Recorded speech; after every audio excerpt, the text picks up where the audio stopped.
now we should move on because it's a very limited time. So let's welcome all the participants, all the panelists, and all the guests from different country like Nepal, India, and Bangladesh, and maybe beyond this country. So I welcome, first of all, I welcome all the participants and all the guest speaker and panelists, as well as all our teammate partners. Also, I welcome all the staff first, and then uh, I'll before going to the detailed discussion and all those things. So we have a very distinguished speakers, distinguished panelists, and very dynamic. It's a very diverse panelist as well. So I will going to start means just introduce very brief introduction about who will be our today's guest and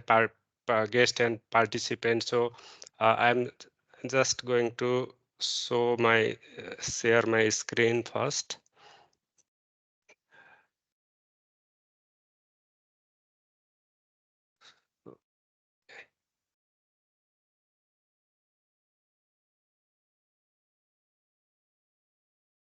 Okay, so the objective basically for this transforming climate smart and nutrition sensitive food system is a dialogue, but it's a regional project as well, nutrition smart community. And today's objective of today's discussion is to explore best practice and challenges in transforming food system for improved nutrition and climate resilience, and understand the potential of nutrition sensitive food system in Nepal, as well as the facilitate more dialogue and collaboration among stakeholders to scale up successful models.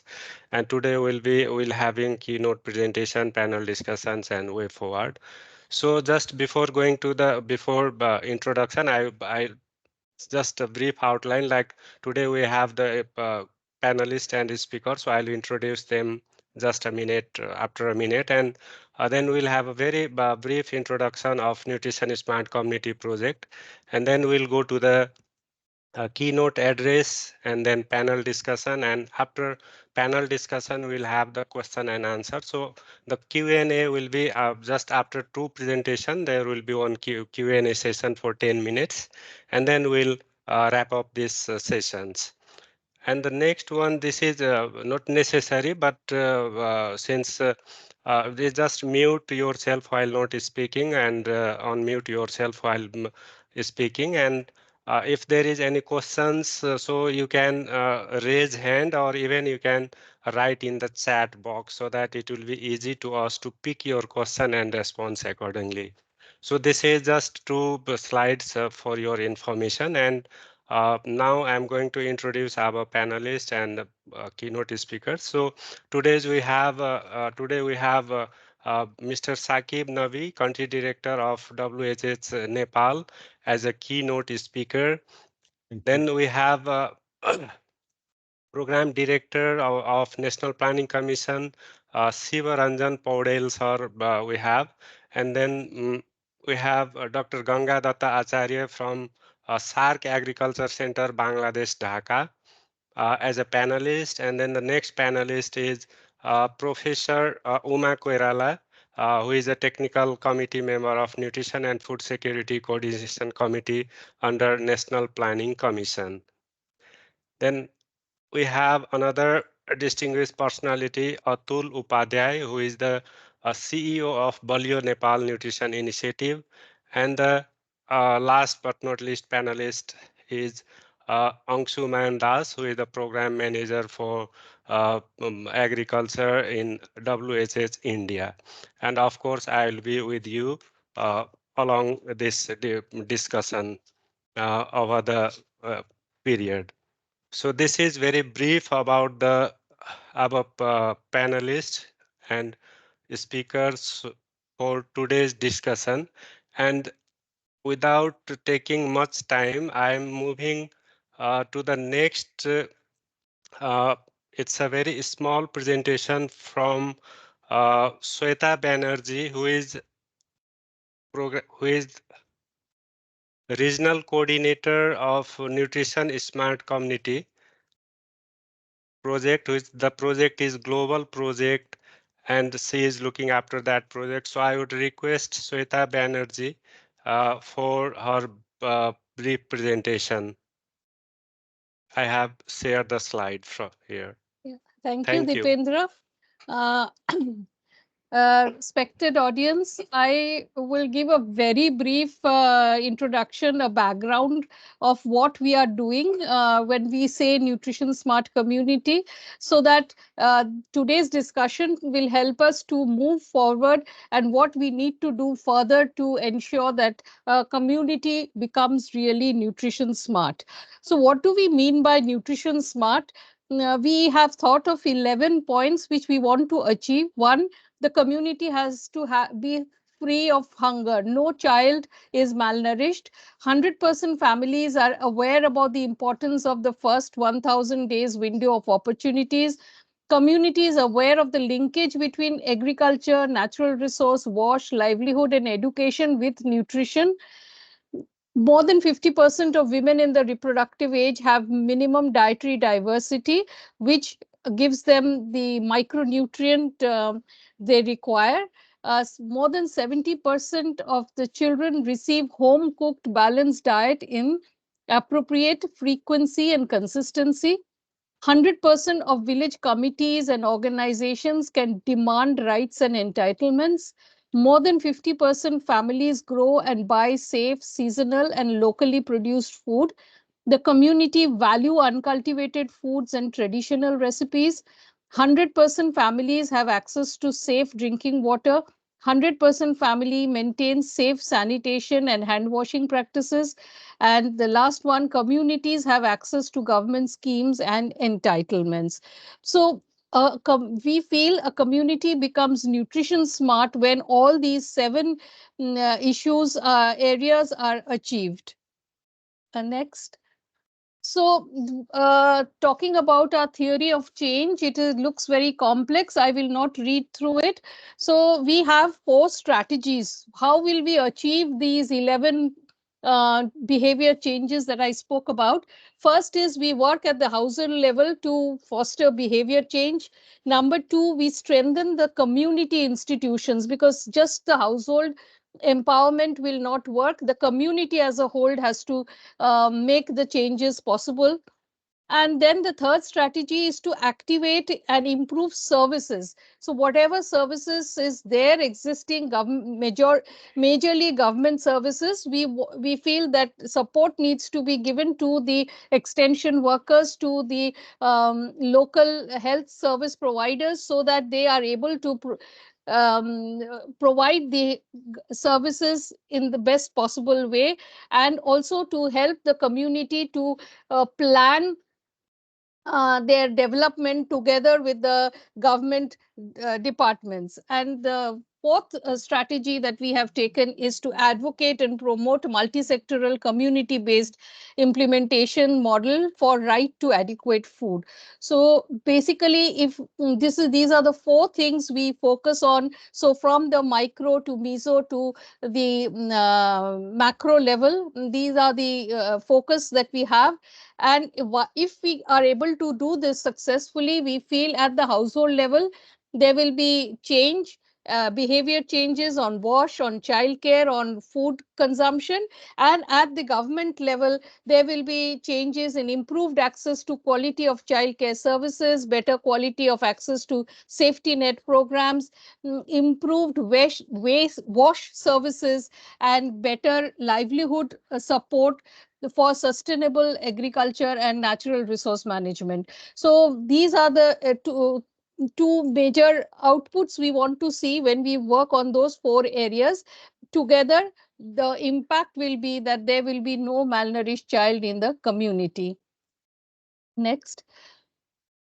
Basically, at the community, the theory of change looks very complex, but to simplify it, we do 5 low-cost evidence-based interventions in the villages. What do we do?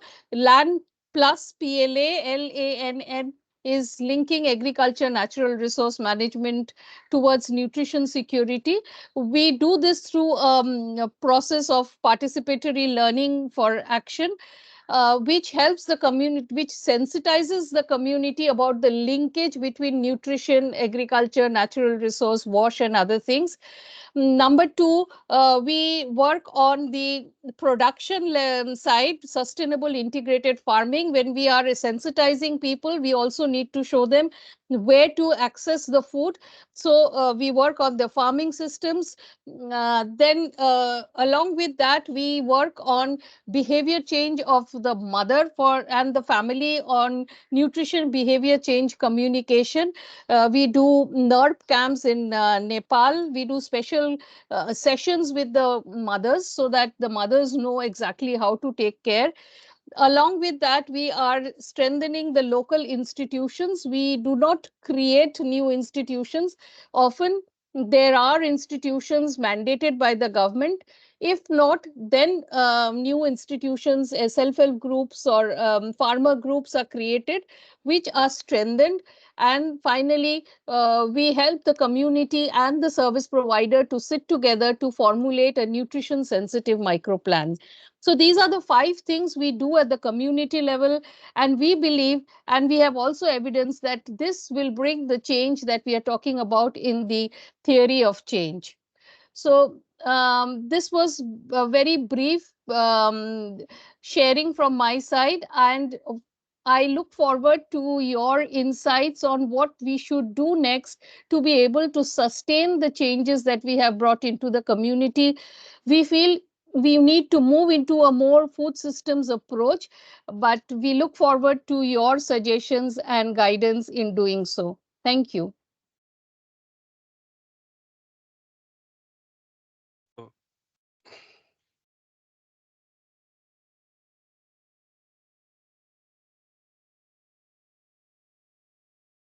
So, thank you. Thank you, Sweta, for your insightful presentation about the Nutrition Smart Community. And basically, this Nutrition Smart Community, this is somehow connected with the natural farming, climate smart farming, and it's all about the transforming food system in the basically in the community level. So thank you for your very insightful presentation. Now I would request our keynote speaker for today. So I'm just and today's keynote speaker is the Saqib Navi, the country director for Welthanga Hilfe in Nepal.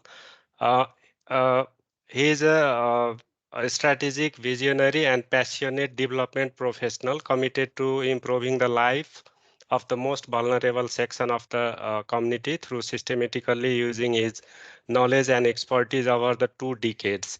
His core expertise is around program quality management, diversified resource mobilization, networking with key stakeholders, and providing leadership and strategic direction to the team. So with this short bio, I request Saqib sir for his keynote remarks for today's discussion. Over to you, Saqib sir. Thank you, Dipenderji. I mean, it's a pleasure to be here and talking to in front of such a esteemed panelists, such a esteemed. I see lots of people, with a very diverse background from the research institutions, from the government. Even I see people from the UN agencies, the INGOs, the local NGOs, and I see more than 50 participants over here. And this in itself speaks about the importance of looking at food insecurity and malnutrition and how do we address it. I'm also reminded of a very famous, quote from our UN Secretary General. He once said that there is one single thread that binds all the SDGs together, and that thread is food systems. Thinking about food systems. So I mean, it's I mean, this talks about the importance of working on food systems and and if we work on that, we are able to connect various other SDGs and which will also impact and improve other SDGs also. So if we have to achieve SDG by 2030, then addressing or working on food systems becomes one of the critical elements of it. Just to tell you a brief about WHH, we are a very focused single mandate organization. Our work is around food insecurity and malnutrition. Anything and everything that we do, we work across 37 countries, but anything and everything that we do has to be very well, very strongly connected with food insecurity and malnutrition. And that's our global mandate also. And the reason being, let me give you some reasons also and some very contrasting figures from across the globe. I mean, there is a report which says that around 785 million people in the world are food insecure, which is around 10%. At the same time, which there is a report which says that there is a high incidence of obesity in other parts of the world. So at one place, people are malnourished because of the lack of food. At the other side of the world, people are suffering because of obesity. Both are causing some problems, but one is because of the lack or access to food, other is about the glut of food in the ecosystem. There is also the study which says that it's the agriculture labor across the world, and there's a report which has come out recently in Nepal which says that it's the agriculture laborer who are the poorest segments of the population. They are the ones who grows the food for us. They are the ones who goes hungry. Another dichotomy, another very, eye revealing, I would say, statistics. We also say that the world has food shortage. At the same time, 30% of the food globally are wasted. It's a food waste. And you'll not be surprised to know that 40% of the landfill in US, 40% of the landfill in US are food waste. So we are talking about one side of the world where people don't have much to eat, other side of the world where food is wasted. We are also talking about looking at food from the way we manage it. We have lack of food in the entire food systems. At the same time, we are wasting around 30% of the food. We are also talking about food systems. We see lots of challenges related with, you know, food systems and how do we ensure food security of the community. Some of the challenges has been very well highlighted by our colleagues. It's around climate change, the way climate change has been impacting the world and Nepal as well. I remember like few years back, I used to read that Nepal is the country which has the highest per capita fresh water in the world. And Nepal is the country where you see 40% of the lands in the hills and mountains are barren, are not cultivated because of the lack of water. What is wrong? What is wrong? We need to understand that. We say that it's a country with the highest availability of per capita water in the world. At the same time, we have areas in Nepal which where 40% of the land is barren, not people are not able to cultivate is because of the lack of water. There are lots of environmental, the second cause of food insecurity is around environmental degradation. I also see migration, how migration has been impacting food systems or food security in Nepal. There are lots of studies which says that the agriculture, the farmers are aging now.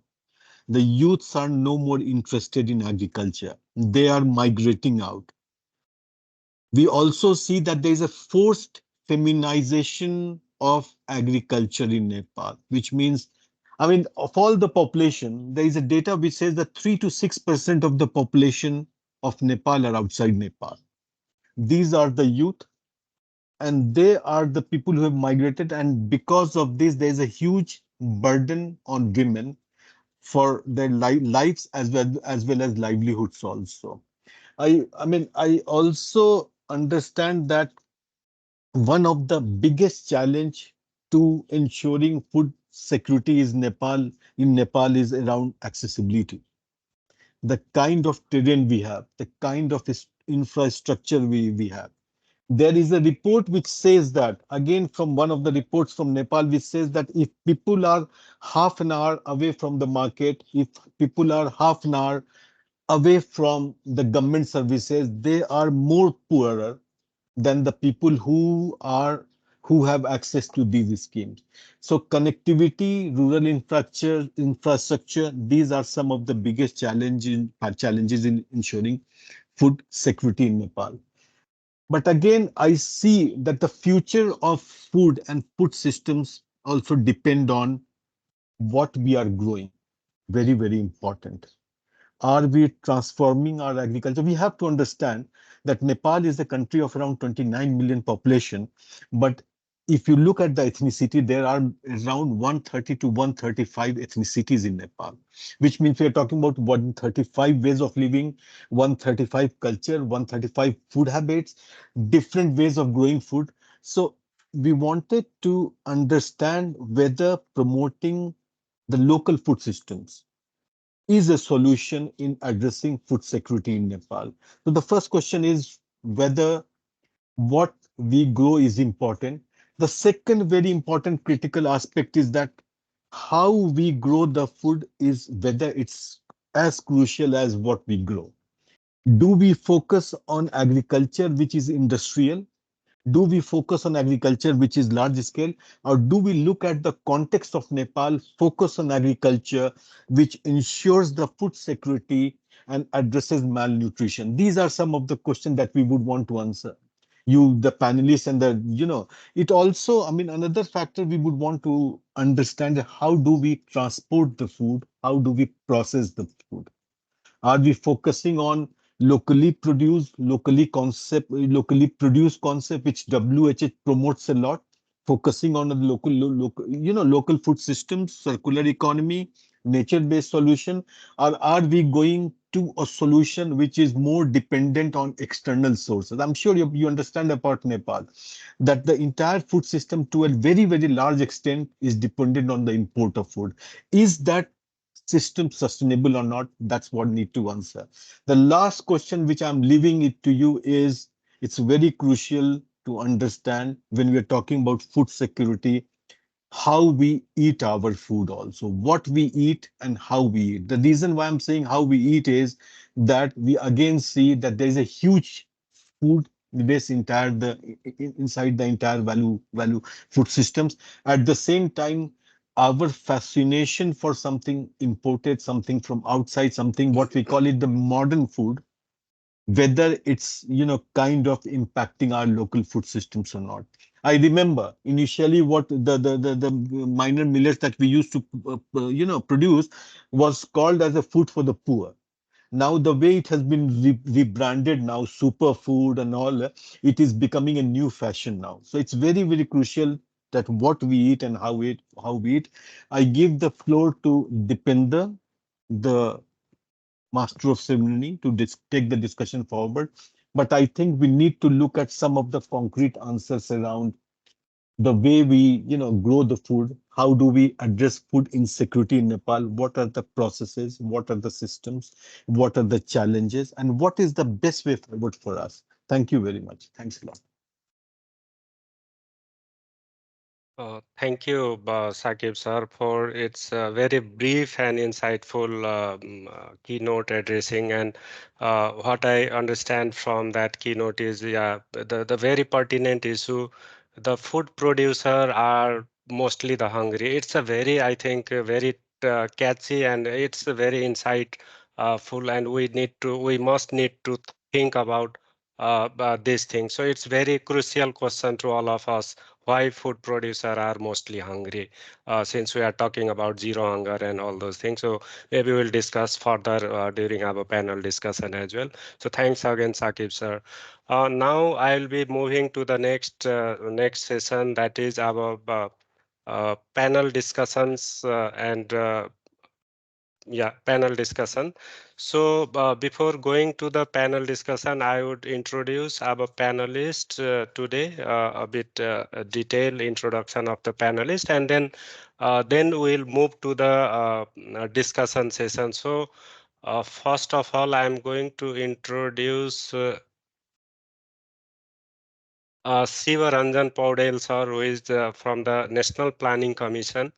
Siva Ranjan Paudel sir is working under the National Planning Commission, responsible for the Social Development Division as a program director.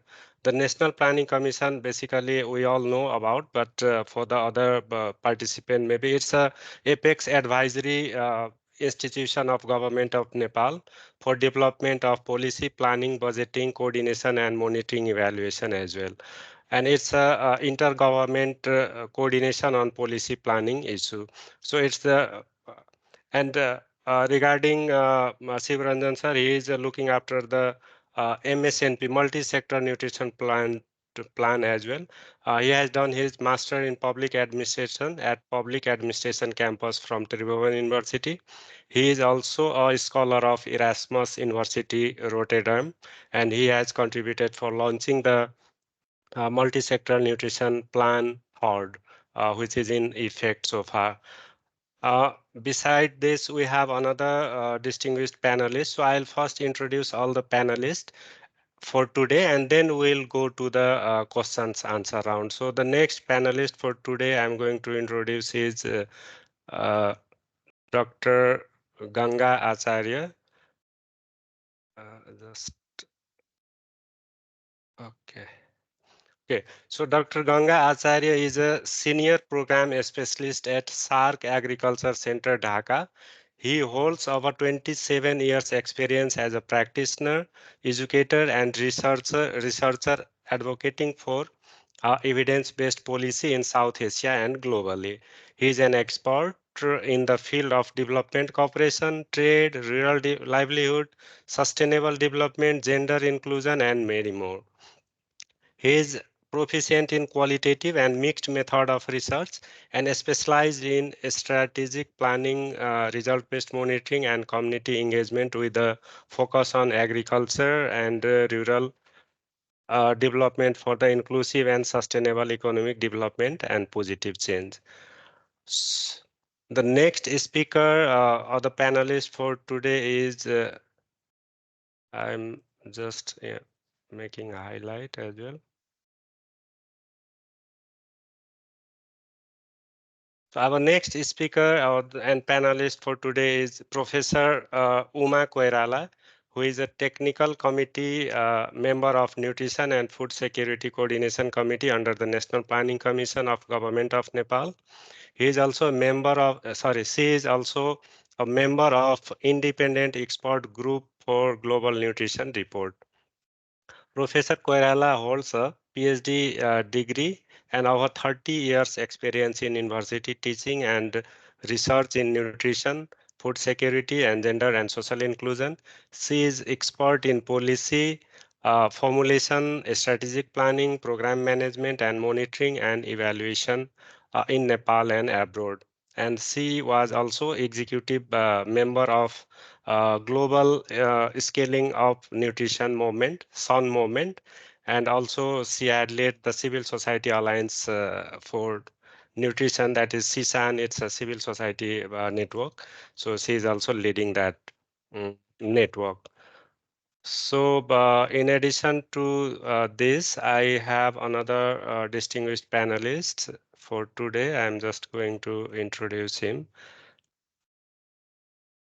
Okay, so he is Mr. Atul Upadhyay, CEO of Balio Nepal Initiative, and he has over 2 decades of expertise in nutrition science and policy, and currently leading as a president of Nepal Food Scientist and Technologist Association, and the country lead for the Sun Business Network in Nepal.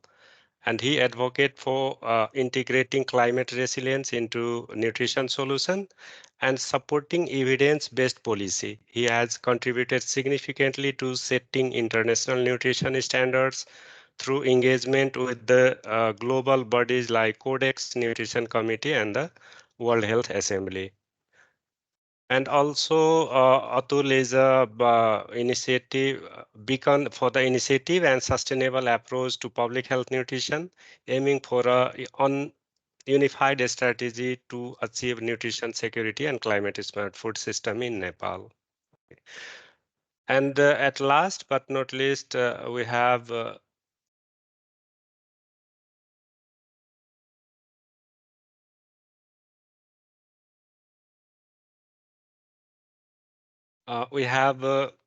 Angsuman Das from WHH India. Angsuman is basically food enthusiast and activist. For him, food is a driving force, and he is active among the journey of food, starting from production to consumption via market. And he worked extensively as a trainer, organizer, manager of various ecological farming program in India, and supported many projects abroad in Asia, Africa, and Europe. He is currently associated with Wealth Hunger Hilfe India as a program manager and works as a food system related initiative in India and other countries. So this is very brief about a panelist of today.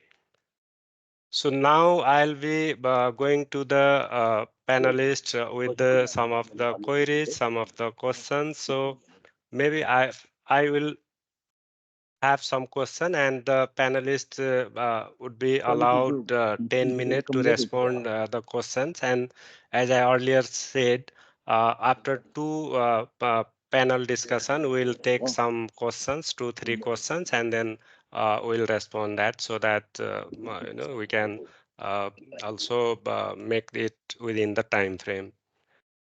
So I would go to the Angsuman first for the question. So I have few questions. Angsuman, are you? I'm oh, sorry. Some background noise is coming from anywhere, I think. Can you mute, please? Or shall I mute from here? I think I should mute.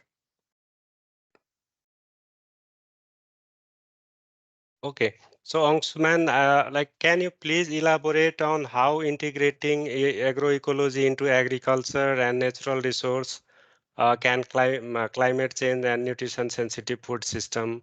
So it would be good to have some example from different parts of the world as per your experience. So basically, I have two questions. Maybe you can respond together. And the next one is, considering your experience in organizing and training, how can local community be actively involved in shaping and implementing climate smart and nutrition sensitive food system in Nepal, fostering a sense of ownership and sustainability? So basically, this is two questions for you. So over to you, Angshuman. Thank you. Thank you, Deependra.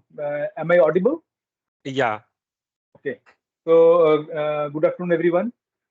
So, the questions that Deependra asked me is both of them are quite broad, but I will try to be brief as possible. Yeah. So, when you talk about agriculture or anything related to primary production, it often comes to our mind that it should be produced organically. So we often equate organic farming with agroecology, organic farming and ecological farming, agroecology per se.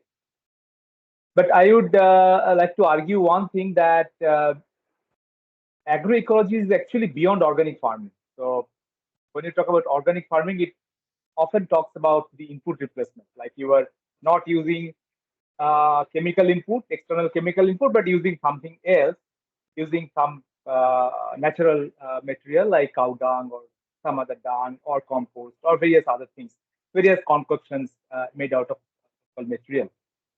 So agroecology is actually beyond these technofixing.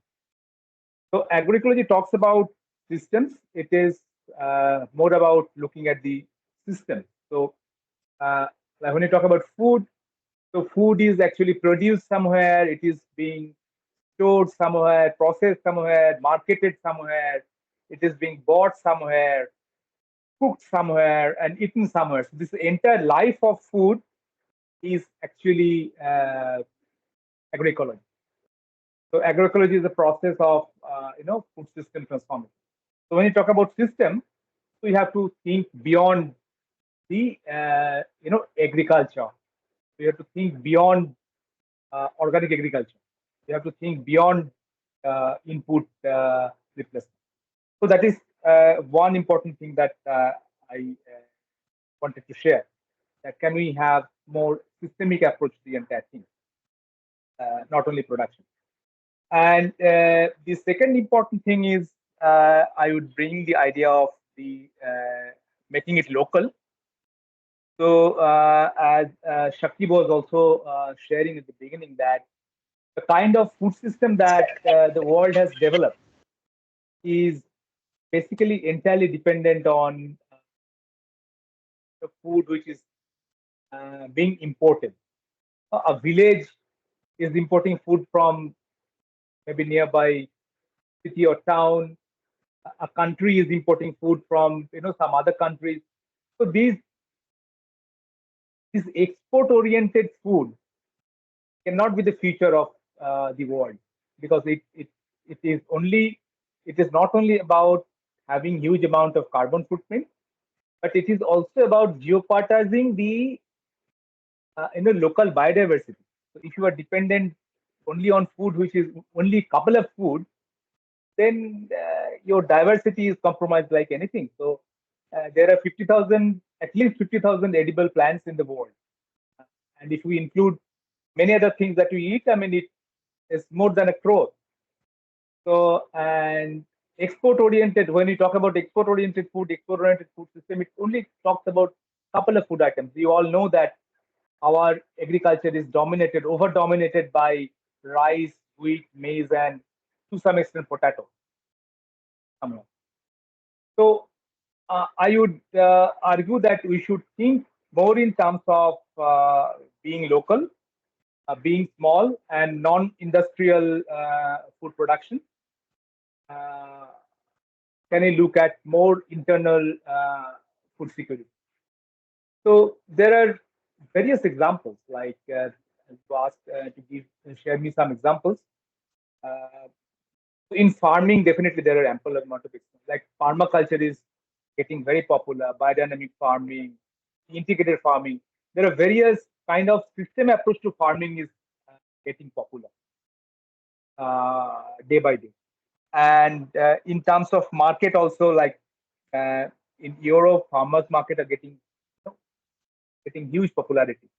Farmers market, community supported agriculture, food trucks, uh, weekly market organized by local community.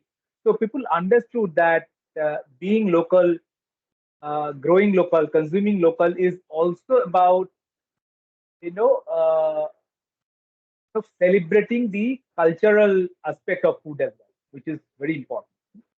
So and in terms of like reviving food culture, COVID has taught us a lot of things. Like people are now becoming health conscious. People are concerned about wellness. So we have to actually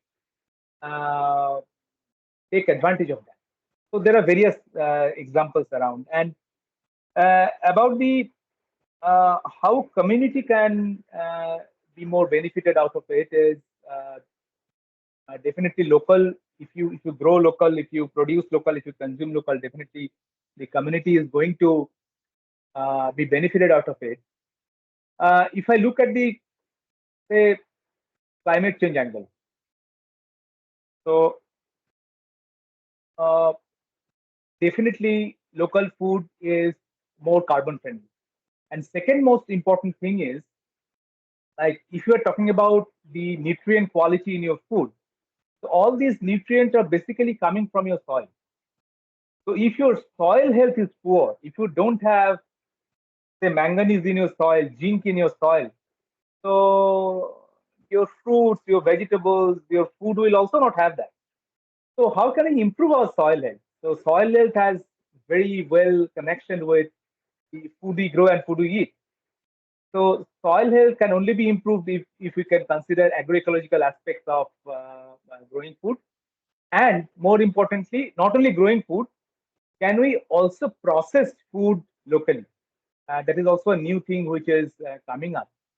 Uh, because when you process food, the waste product or the byproduct of that food is coming back to the soil. And when your food is completely going out of the village, so you are actually exporting your nutrient from the soil, you are exporting your water from the soil. So I'm not only talking about consuming local food, but I am also trying to think of processing food locally, like simple process like dehusking, oil expelling, and all this, so that the byproducts can be used by the community and more jobs can be created.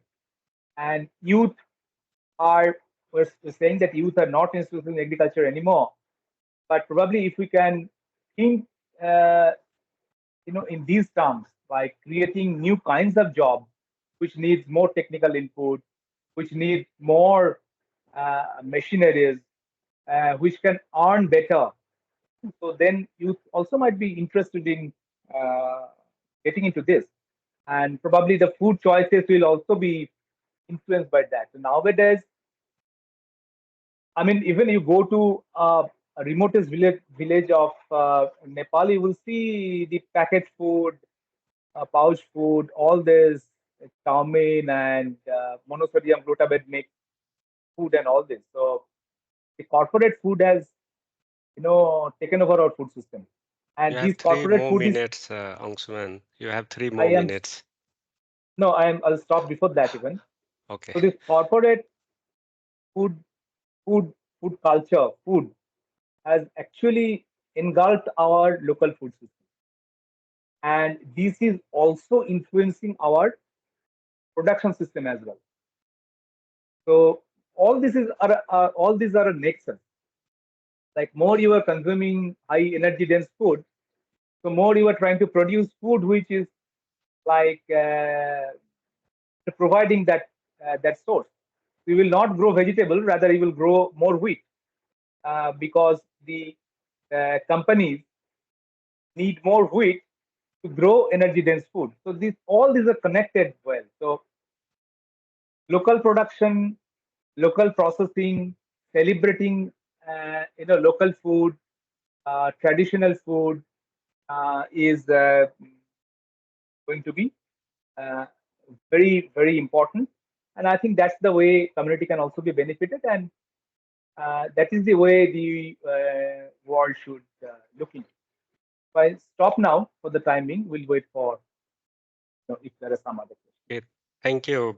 Thank you, Angshuman. And it's a very crucial discussion, I think. And I pick one very, very pertinent point, that is soil health. It's a very crucial, actually. Like we always talk about human health, human nutrition, but we never talk about the human soil health and soil nutrition. So I think if we could make soil healthy, then only we can human can be the healthy. So it's a very connecting thing about while we talk about the nutrition is smart or nutrition sensitive farming, or so it's a very very pertinent discussion. Thank you, Thank you. Angshuman.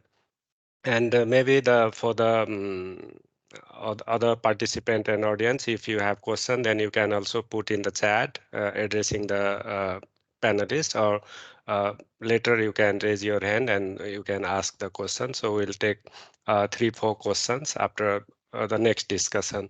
So now I'll be inviting our next panelist for today, Atul Upadhyay. So I'm just so Atul sir, can you yeah.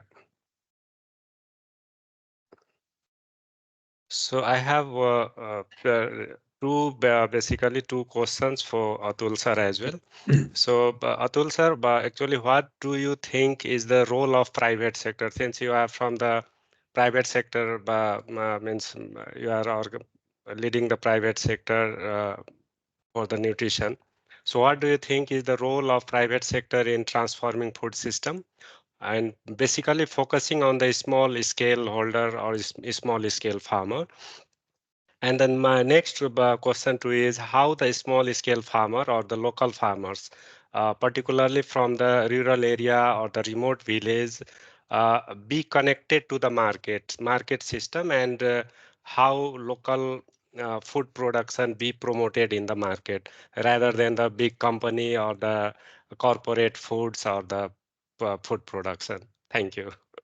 Thank you. Thank you so much, Dipendraji, for this question. And first of all, thank you, WHH, for organizing this and calling me as one of the panelists. I really appreciate this thing.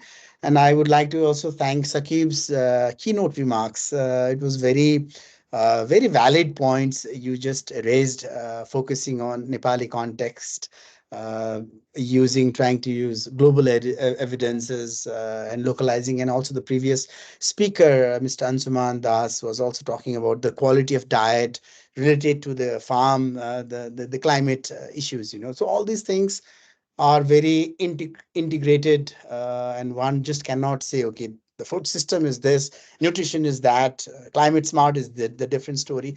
No, they are all very much together. And this discussions certainly transforming food system, particularly focusing on the small scale producers, farmers. I think it is presenting a unique opportunity so that we can enhance the food security, the nutritional outcomes, as well as the climate resilience in this country and elsewhere as well. But I think to fully realize the potential of these transformations, we should also necessarily address things like the quality of diets, what kind of diets the consumer asking for. And I always advocate for a mantra that I always call it a portion mantra, where I look at three different sectors or pillars. One is the supply side, the demand side, and the regulatory side. So these three sides, how we can capacitate, engage, advocate, all these and other uh, activities that we can do with these three sectors, so that the quality of diets are improved. And also the concept of food system itself, it's such a multi-sectoral concept that we should also necessarily address the multi-sectoral approach of the nature of the food system. And finally, the need for the robust evidence so that we can guide actions. The lacking of evidence. Now, let me discuss, just to give you very brief examples of, like Sakib said about the global loss. I would like to give you data on the loss in Nepal. That was back in 2021. The household it's about 79 kg per capita per year. That's a household waste. In Southeast Asia, it's 66 per kg. Nepal is 79 kg. So that is one thing. For the food waste, if you look at the food waste, 40% grains, 30 to 40% fruits and vegetables. We don't have sufficient data for milk. I had conducted one research, just getting milk from 2 hour distance from Kathmandu. There was 1% of loss just in the load tracking, just 1% loss. But when you look at the hundreds of thousands of liters of milk every day, and you convert that to the number of liters, it's a huge loss that we are having. And in the food waste, the Kathmandu garbage alone has 66% is the food waste, the Kathmandu garbage. So this is the situation. And then the question comes, what is the role of private sector? Now, at the moment, at Balio, Nepal, I do lead a consortium of private sectors which are trying to do something for the Nepalis nutrition, especially for the children, for the most vulnerable groups like pregnant and lactating women. Then and how can we leverage the private sector? I see three things again here. One is innovations in technology. This is one thing the private sector can support or can do for the small scale producers. Is we need to bring in innovative technologies. I'm not saying inventing technologies, innovating technologies. I think in Bangladesh, there is one technology used for this drying, the hybrid dryers. So those kind of technologies should be used. The other is the financing, the financing model, how we can provide finance through private sectors. And there are lots of commercial banks They do have agriculture financing models as mandated by the government. However, what promising achievements or activities they have been doing is another big question mark on that thing. So I think the finance is the second part. Finance, this thing is the private sector can do, and third is access to market. The accessibility to market, again, it's a very complex thing. It's a In my experience for the last 4 years, I'm trying to increase the market of a complementary food uh, in a different form using some innovative marketing approaches. uh, Not successful to the extent that our team had anticipated, but still, of course, there was COVID in between, but still, I think we do need some absolutely aspiring marketing concept. And the word branding, I think, was used by Sakiv. The branding is very crucial. That is the marketing thing that we should be doing, which we have been missing. Let's say golden apple of Jumla, for example. Okay. Now that if we can brand that product, we do have branded products in Nepal. We wear branded clothes. We use branded computers. Why don't we start doing brand food? And this is where again Bali Nepal is trying to build its own brand of having Balio thing. Now, the question is, will these activities that I just said, are they proven or not? Are these innovations are supported by the evidence? So we need to gather evidences, and there we need lots of different innovation, bundles of innovations, not one or two, in the entire food system. And when I say food system, it's not only post farm gate. I even say sometimes pre farm, post consumption, rather than not only farm to consumption, not from farm to fork, but pre farm to post consumption. So the entire bundle of innovations, from, say, if we talk about the golden apple of Joomla, we can say what would be the innovations required so that we can prevent the pre-harvest loss, the harvesting loss, the post-harvest loss, and the waste after the food is being reached at homes. So those kind of innovations are necessary. That is one thing, so that we can certainly reduce this loss, and that's where we can support the local farmers. They can get more finance, they can get more revenues from their products. The other part is again the diet quality, and Anshuman really raised this question, is that the demand for food is more wheat based. Now the question is, if the consumer wants that, if that is the demand, what should we do? Why don't we start thinking of transforming, changing the demand behavior for the sake of climate, for the sake of the planet? Now these approaches should be done also. It's not, we just cannot say that the consumers are demanding wheat based. They are demanding, look, more and more processed, ultra processed foods. How can we change the demands? What are the evidences that should be put forward to these consumers, so that they are convinced that, okay, now we should change our consuming behavior. We should start more nutrition consumption, smart consumption patterns. So all these things need to be done. And finally, before going to the small scale, and I really wanted to raise this issue, and I have been raising these issues since 2021, when our right honorable prime minister back in 21 made commitments on United Nations summit on food system. The word food system is very confusing. Honestly speaking, there are only few experts in Nepal who really understand food system. Some of them are from government, some of them are from different sectors. We need to really advocate and engage the large community on this terminology of food system. So what I would also like to suggest is, as the president of Nepal Food Scientists and Technologists Association, we just conducted a national conference last year. Of course, WHH was there with lots of other partners in collaboration with the USAID Feed the Future Food System for Nutrition Innovation Lab, which raised 16 resolution points to transform to equitable, resilient, and sustainable food systems, and there are steps given on that. So I would also like to propose a WHH that, and for the further future activities, if they can also consider having look at it, and that document was made in collaborations with the government, with the National Planning Commission, with the private sector, with youth, with consumers, with small and medium enterprises, with academia. So there are lots of stakeholders involved there. So if we can just distill some of those points out of there, and then focus on enhancing appropriate nutrition, diet quality, generate more and more evidence.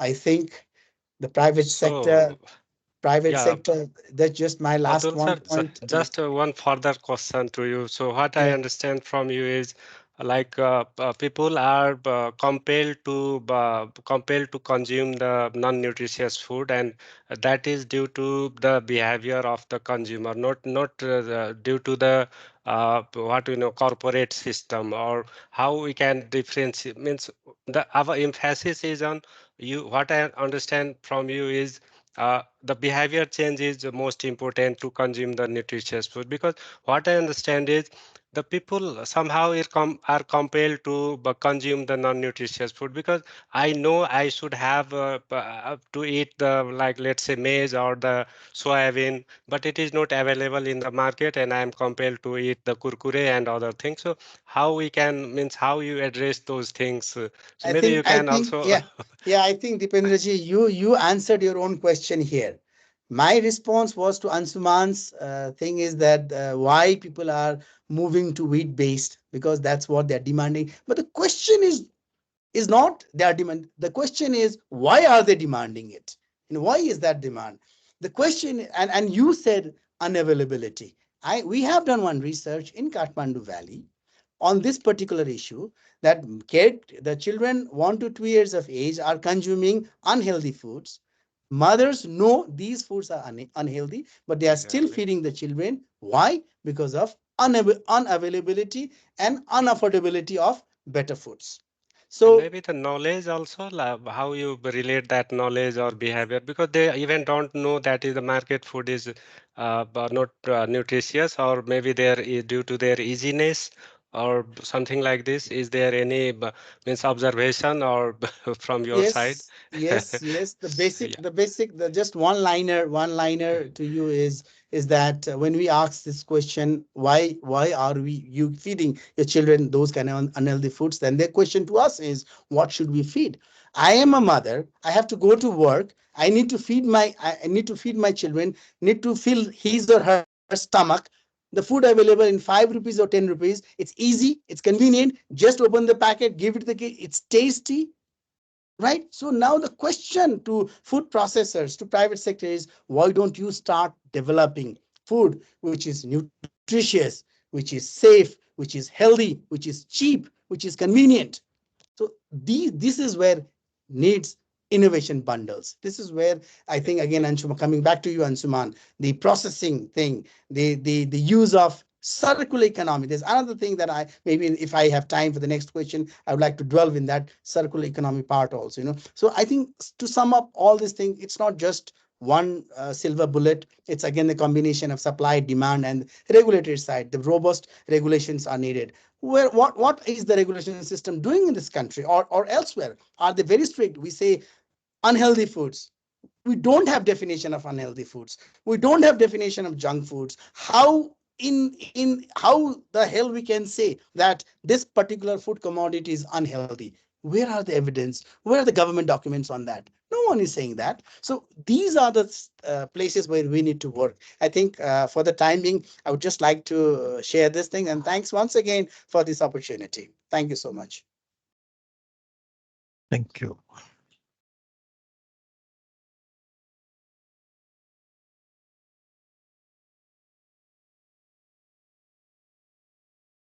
Dipendra sir, your sound is not audible.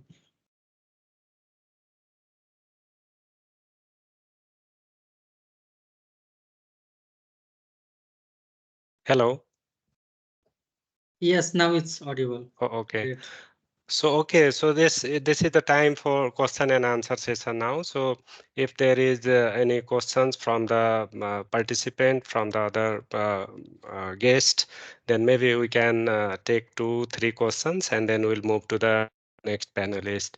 So maybe the participant can raise your hand and ask the question, or maybe you Dipendra, can write in the chat. Yeah, Dipendra, there is sorry, a question Mansur. for me. There's a question for Yeah. me. I would like to address that. Hope everyone has noticed that question. The question has two things. One is saying that why we are talking about kind of not considering technology, as a new technology and machines as the new thing in the world, and why we are not accept why we are talking about indigenous thing. That's one part of the question, and the another part of the question was how youth can be included. So I would like to respond these two questions very quickly. One is, see, this is a kind of an oversimplification that we often equate machines with technology. So technology is not only machinery. There are many other traditional things that we have been using, like simply doing composting is also technology. You know, uh, mulching is a technology. So there are various kinds of technology that can be used, and let us not equate technology with machines. And in terms of machines, yes, if it is required, definitely machines are needed. And machines which are required for the particular ecology. So machines should not be seen only as a product. Like I'm giving one example from India. So drone. So this drone which Yes, used to yeah. take photographs and all this. So now India is using drone to spray pesticides. And the land size in some part of India is very small. I mean, how can you spray pesticide by drone? So, see, technologies are being pushed as a solution where there is no problem. Like GM crop is another such. Like there are uh, genetically modified brinjal that's already been practiced in Bangladesh. There had never been any problem with brinjal productivity. So there are 3,560 types of brinjal, and we are promoting, and brinjal has, so often genetic modification is pushed as a solution where there is no problem. So technology cannot be seen as a product. Technology cannot be seen just to earn money for the corporate. Technology has to be need driven. Technology has to be locally based. And like for instance, genetic modification has huge impact, huge possibility in medical science. But in agriculture science, this is still questionable. So unless we study it well, unless we do proper research, it cannot be thrown upon like that. And bringing in youth in agriculture is also creating value in agriculture. Creating respect. I am a farmer, and if you I don't know, in India at least, if you fill up any form, say you're filling up form for any exam or filling up any government form, will not see farmer as an occupation. So you will see service, you will see government employee, you will see UN agency. Farmer will not appear. I don't know about Nepal. So farmer Yeah, is being not considered as an occupation. the Farmer same always comes situation in Nepal as well. comes as Yeah. others. So there's no respect for the farmer. So how can he bring that back? And how can he bring the value back in the agriculture product?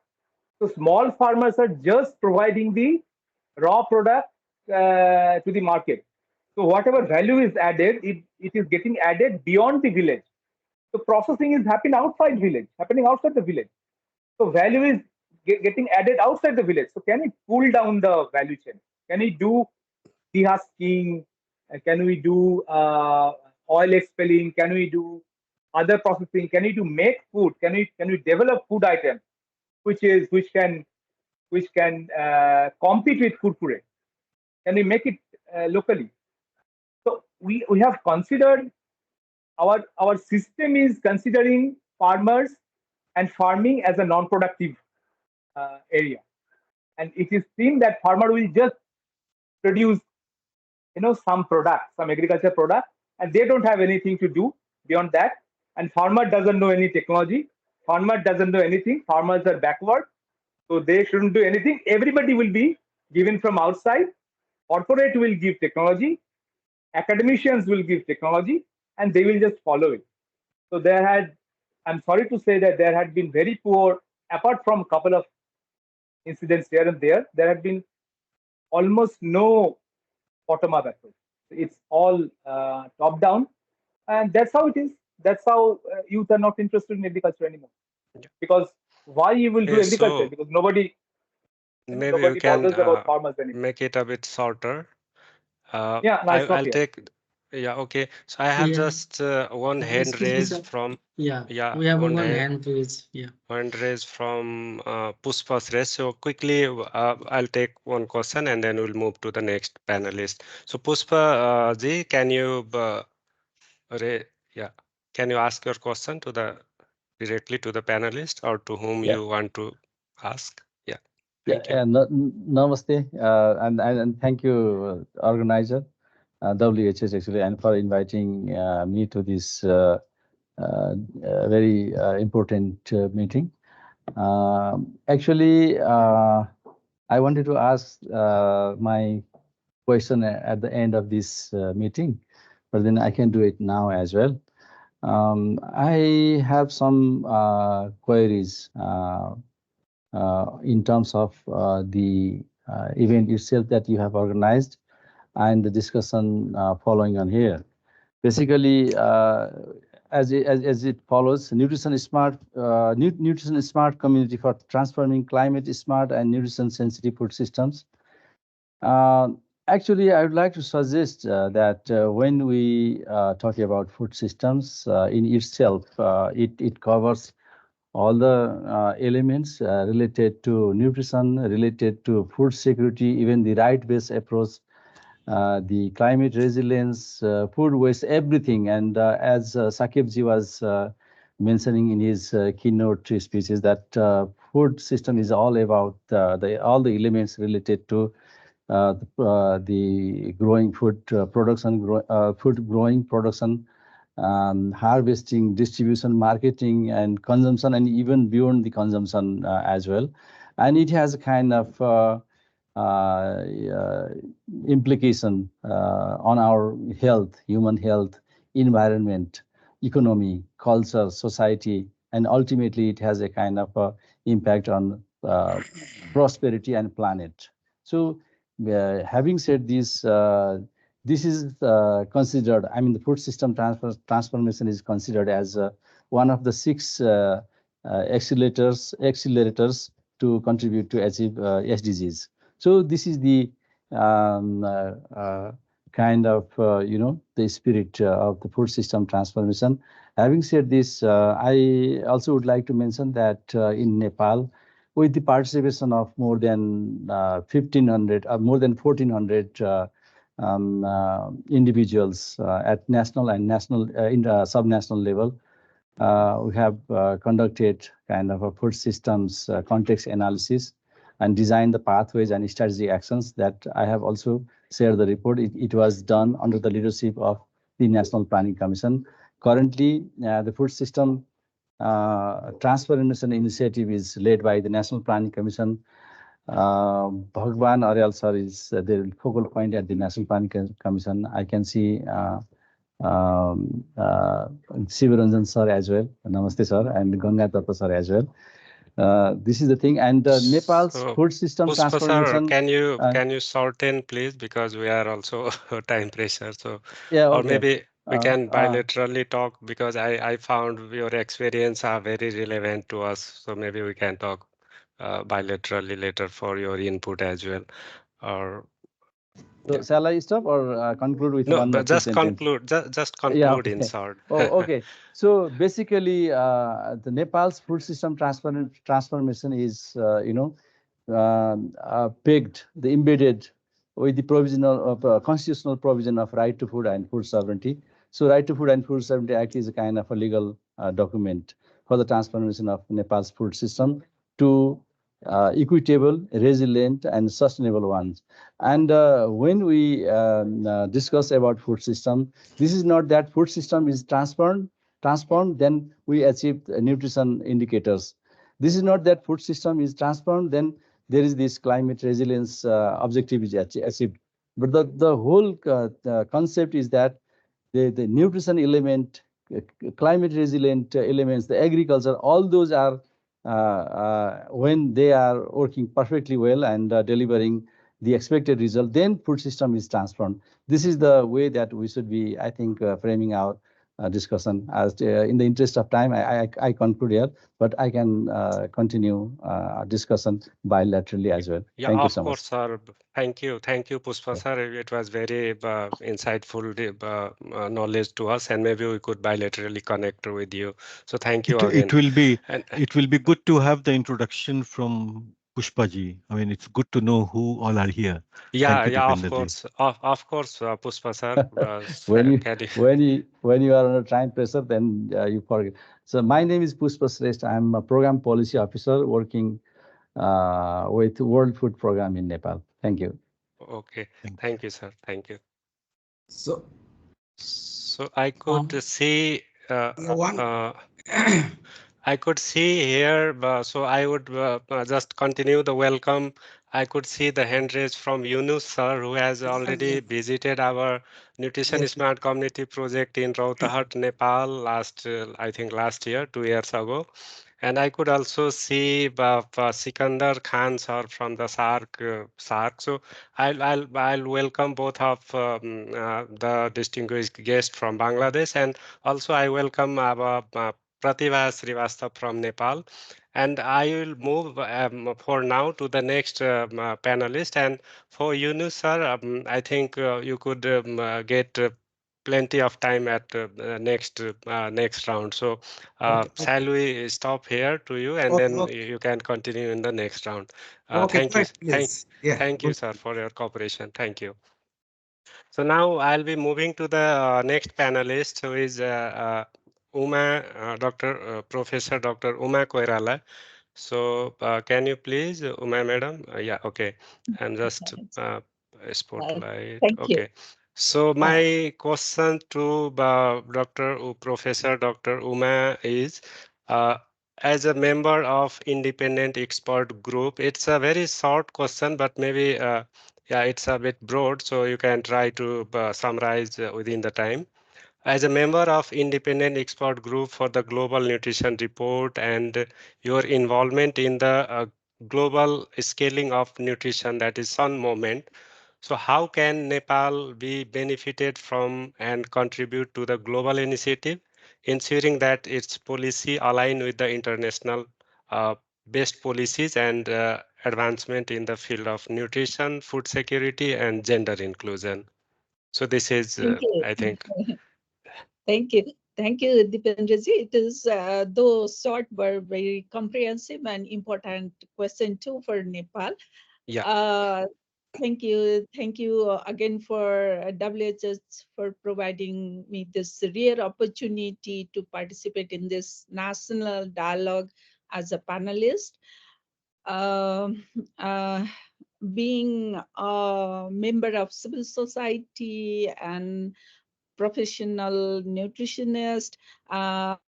Yes, I can say I have a long and very important and very crucial experience about nutrition nationally and globally as well. If we talk about the scaling of nutrition movement, popularly known as SUN, is a huge movement running from 1.5 decades. It started at 2011, I guess, if I'm not wrong. It is a moment where there is no such a precise prescription to all the nation who are associated with these global movements, but the major lead and decision maker is country itself. So normally, Haber said that it is a Sun movement is a country-led and country-driven movement. So sole responsibility is on a national level, and national coordinator. Previously they said focal person, but now national coordinator. So they drive according to the national interest and the priority regarding nutrition and food system. Um, Basically, SON have adopted six principle, from where we can see three or four principle directly related to the nutrition and inclusion. For example, identifying national priorities for nutrition is one principle, and another is multi-sectoral planning, which we are already doing, and mapping of different stakeholder resources and aligning the action of multi-sectoral stakeholder and joint monitoring approach of progress. So these are the guiding principle of SUN.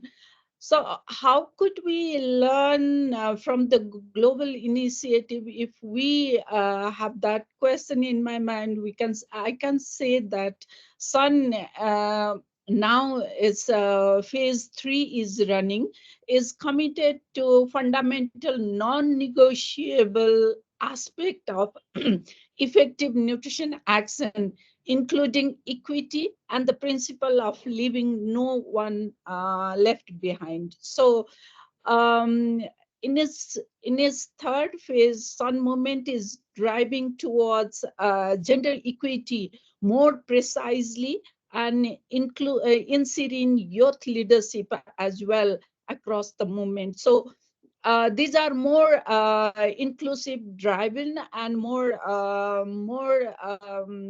focused to the vulnerable, we can say.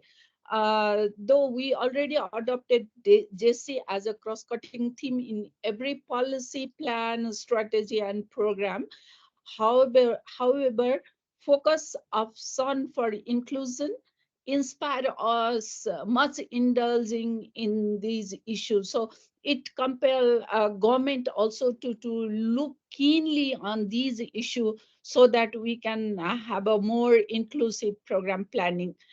And similarly, SON is strengthening partnership to achieve greater impact on nutrition through food system, health system, social protection system, action by private sectors and humanitarian and development actors, and through education, water, sanitation, and hygiene, and climate change adoption. So these all thematic matters really accumulate all the activities towards the inclusiveness of the food system and nutrition as such.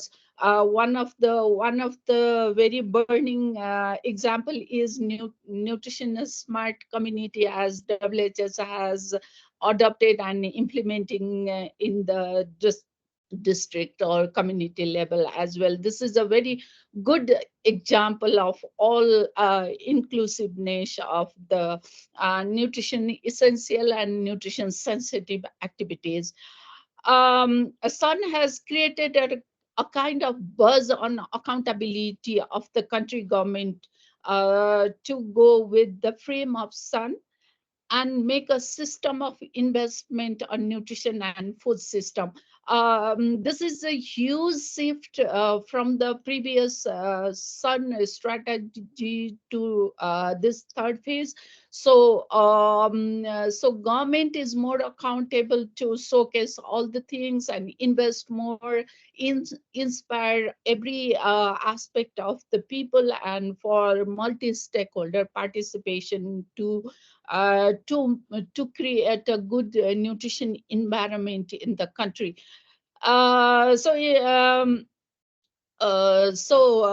These things makes the government more responsible toward improving new nutritional scenario of the country, which are more inclusive and focus on vulnerable population as well, those who are marginalized and poor, and those who have no access, even half an hour's of access to the institution as well. So it also provides forum for sharing knowledge and experiences in a regional and global level for better transformative impact. Sorry. So the Sun also demands for political commitment. Now they have also have a shifting strategy for making government more accountable. They are demanding political commitment as well in country level, so that every action could be meaningful and reflect in each and every corner of the country. So in totality, Sun is creating environment to make national government more responsible, more accountable, to lead for good nutrition, better food system, easy food system, which could be inclusive and with a climate resilient, as we are saying. Yes, definitely. So Nepal can, sorry. can you conclude? Oh, yeah, definitely. Nepal Yeah. can also contribute to the global movement, as we already have a very well built, well architectured, multi-sectoral nutrition plan, where ministerial commitment and coordination and contribution is there. It is a unique, and this type of mm, plan, umbrella plan, is nowhere in no country. So this is an exemplary of the country, and we have a very we have set very good example, and we have a very engaged and inspired CSOs, which are very exemplary for the Sun also to make a showcase. And we are also creating private sector more responsible, bringing them in our network. So business sector are more responsible now for the better nutrition, and we have a very good roadmap of transformation of agri-food system to make it more inclusive and vulnerable. So these are the lesson learned for Sun also to showcase in a dashboard, global dashboard. So Thank you thank very you. much. Thank you, Moma madam. Thank you for your this beautiful addressing the question. And what I uh, what I understand from you is Nepal should be the accountability, inclusive, and the responsive governance, and also the investment to the nutrition. Not only the sensitive part, but nutrition specific and nutrition sensitive part, the investment in these two part, including accountable and inclusive and responsive governance system, could be very learning to the Nepal government compare means learning from the different global initiatives. So thank you for now, and maybe you have some question, then maybe we can discuss on the Q&A session. With Yeah, having said definitely. that, now I would like to move to the next our panelist, Dr. Ganga Acharya. So I am just okay. Okay, so Ganga sir, I think you are not visible. Have you muted your camera, or it's due to internet problem? Yeah. Oh, okay. So now it's okay.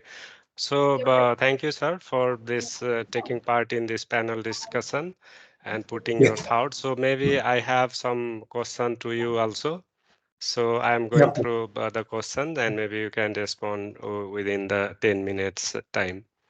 So Ganga sir, as a researcher with the SARC, can you please give some example from the region around the various initiative to address food insecurity and malnutrition through a food system approach. So I have a bit more question to you since you are from the SARC, looking after many countries, so you have more questions. And the Okay. next question is, how can SARC support collaborating with the government and development partner among the countries for combating malnutrition in South Asia? And the next one is, this is regarding the research. So what are the research gap you see and what is the scope of collaboration between civil society organization and the research institutions, particularly in our context? So this is the three questions connected to you. And over to you, Ganga sir. Okay, thank you very much, Dipendraji. It's very good it's it's very good opportunity for me to speak in front of so many experienced practitioners on food and nutrition security field. I'm glad to hear from Shakib ji also. He really you put the context very well. Actually, in the beginning, your background it is not clear. You are Yeah, hearing me, Dipen? yeah, Okay. it's Ganga okay. sir, yes, Sabanji, could you mute yourself? Okay. So, and then it is very good to listen Angshumanji once again. We had opportunity to interact before also. Similarly, I think Professor Uma and Atulji also have given very good context already. So many things are there. Regarding the nutrition sensitive agriculture or nutrition sensitive approaches, I think there are four issues. For me, basically, we have to act on one area of action is the creating enabling environment. Creating enabling environment for food and nutrition policies and programs. This is one broad area that we need to work on. In that aspect, in the South Asia region, when we talk about South Asia region, is very friendly regarding the policies and programs because except for Afghanistan and Bhutan, out of 8 South Asian countries, 6 countries have already recognized right to food as the fundamental rights of the human beings. So for their citizens, Bangladesh, Nepal, India, Pakistan, and Sri Lanka, Maldives also have already ratified that right to food as a constitutional right of their citizens. In that sense, that we have adequate enabling environment in terms of policy framework. These countries have already very standard policy framework already in place. Similarly, another broad area of action regarding this issue is the nutrition specific interventions. We have lots of information about the interventions also. So many, non-government actors, including WHS and other agencies also like Helen Keller International or CARE International, Plan International, a lot of non-state actors beyond the government interventions, they are working very precisely to promote the nutrition sensitive agriculture, nutrition to the rural communities. So that this area is also there. Already we can see everywhere that type of works are going on. And then when we look at the South Asian context, we have achieved significant improvements also in combating the malnutrition situation. Of course, still we are struggling. Harboring almost 40% of the global malnourished population in this region because we are harboring, even we are having more than 25% global population. That's why the share of malnourished population is also high here. But our progress towards this direction is also remarkable. We have to admit that thing. So many stakeholders are engaged in this area so that this action area 2 is also, I would say it is also going on very well in this region. Second one is policies and programs of the new. Third one, we have to have the adequate policies and programs for the nutrition sensitive interventions. I have already told that we have legislative framework in most of the countries. Similarly, the programs and policies are also well in place. Only the limiting factor, the fourth area is the adequate monitoring and evaluation of all these interventions and policy programs. This mechanism, proper monitoring, evaluation, and correction of our courses, this mechanism a little bit I would see a area of action. We have to strengthen these areas. These are the 4 areas from my perspective that we have to focus on. And then in these areas, we are in the right direction, I would say. The biggest challenge when we come back to the Nepalese context, I think the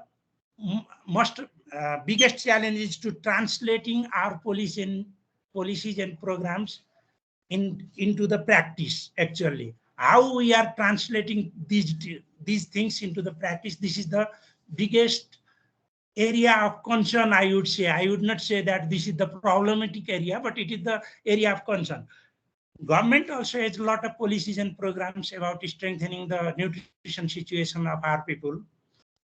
We do have, I don't see, even we have the Right to Food and Food Sovereignty Act, and then the regulation is also already developed and it is in the cabinet under consideration. And the regulation, both act and regulation, were developed with the wider consultation of the stakeholders, not only the government stakeholders, but the private sector stakeholders also. Pushpaji was there. I see sometimes before that Pushpaji was really driving this, supporting from the backside. They were in the very key actors to drive this process right from the beginning. Similarly, so many other agencies are also involved in this process. So now the thing is that, like, what are the gaps? You are saying that, I mean, as a SARC, we are trying to gather all these innovative ideas. For me, I see lots of innovative ideas in the grounds people are doing. Like you people are also working. So many rural villages I have seen in Nepal also. Also in Bangladesh, I have seen WHS is working. So many in the rural areas, organizing the rural women group and then other very poor communities. You are working there. And then there are lots of innovations also. The biggest challenge is why these innovations are not scaling up in the government system. We have to think on that.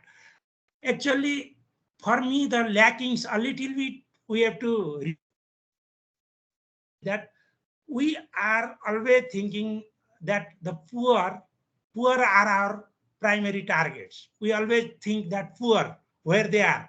Actually, they are our targets, but we have to be disaggregated approach, I would say. For example, when we talk about the policies and policies issues, scaling up issues, we have to change our approach from the poor community towards the political elites, I would say.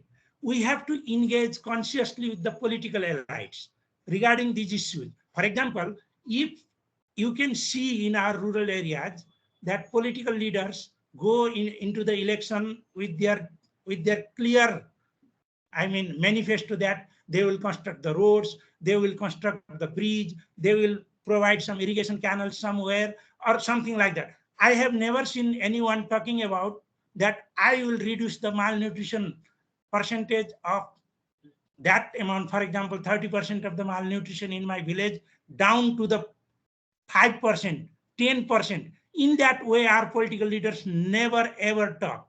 We have to engage with them and then sensitizing them that building human capital, ensuring food and nutrition to the poor and then marginalized vulnerable groups is the primary task to build the human resources, healthy human resources, and creating healthy human resources is the fundamental objective of the development, should be not the bridge, roads, they should come after that. In that sense, probably our engagement with the political actors is the area that we have to think of. We are afraid to engage with them. I know, I have been working with the NGO sector also. We often afraid to talk with them, that type of agenda. We have to bring this agenda among the political elites. These agendas are no more the agenda of the poor people only. We have to organize poor people. We have to make them vocal. And then through them, we have to bring these agendas to the political elites. If you go directly, probably they may not accept you. I mean, as an NGO worker, if I go, I would not, they would not accept me as an NGO worker or another outside development professional. They may not, but we have to sensitize our community so that they have to bring this agenda to the political elites. That should be our approach. That is one, I think. And then regarding, for example, we always we are a little bit, we have to correct our targeting also, because poor people have very limited choice. We are targeting them as the with our behavior change communication. Have we ever thought that we need to change our behavior, food behavior actually? Have you ever reflected our food behavior on shelf? It is very easy to teach the poor people that just you go and then ask them that you have to confine on millet, not to go for rice, all these things. It's very easy. But whether we are really doing the same thing in our table, so that for me, behavior change communication should also be targeted to the elites, not the poor. Poor people, they have very limited choice. We should not have to make them compelled to go further limited food choice. This is wrong approach. We have to go to the political elites. We have to talk with them that, and then once they start to change their behavior, poor people, they themselves, they do not have much choice, so that they will automatically follow the elites. That's why these two things we have to correct. Probably this is my point. And then from SARC's point of view, we are trying to bring your ideas, your approaches to the mainstream actually. We are definitely, we are working with the government agencies, and then we are trying to partner with the non-government agencies like you also, so that your ideas, your innovations in the rural areas, we can contribute a little bit to streamline them, to scale up them into the government system also. In that way, we are working across the region, and then we are continue to work with that. That much from my side for So at this time. thank you, Ganga sir, for being in Thank the you. time. Being in the Thank you. time, thank you so much. Am I audible? Yes, Am I? yes, Yes, yes, Yeah, yes. okay. yes. So thank you, Ganga sir, for being in the time. And it's a very crucial point I got from you, that the political agenda, the nutrition should be political agenda rather only of the infrastructure related thing and the behavior change of elite. It's exactly, it's in our community, we are copying from each other. So the behavior change of elite also can influence the nutrition behavior. So this is very good insight. And now I think we can go in the Q&A session. So I can see some questions from in chat. Binay Chauhan has mentioned the Nepal government had nutrition-friendly local government. Yes, so I think I should respond this question, being the lead of Nutrition Smart Community. So I think maybe in the next round of discussion with the Sivaranjan Podel, we have the similar question as well. And of course, Vinayji, we are working in line with the nutrition-friendly local government, and the indicator of nutrition smart community and the indicator of nutrition-friendly local government as somehow similar, and our ultimate target, like the ultimate target of nutrition smart community, is to declare nutrition-friendly municipality, and so the target is of nutrition-friendly local government. So we are very in line with the government protocol guideline. So thank you for raising this question.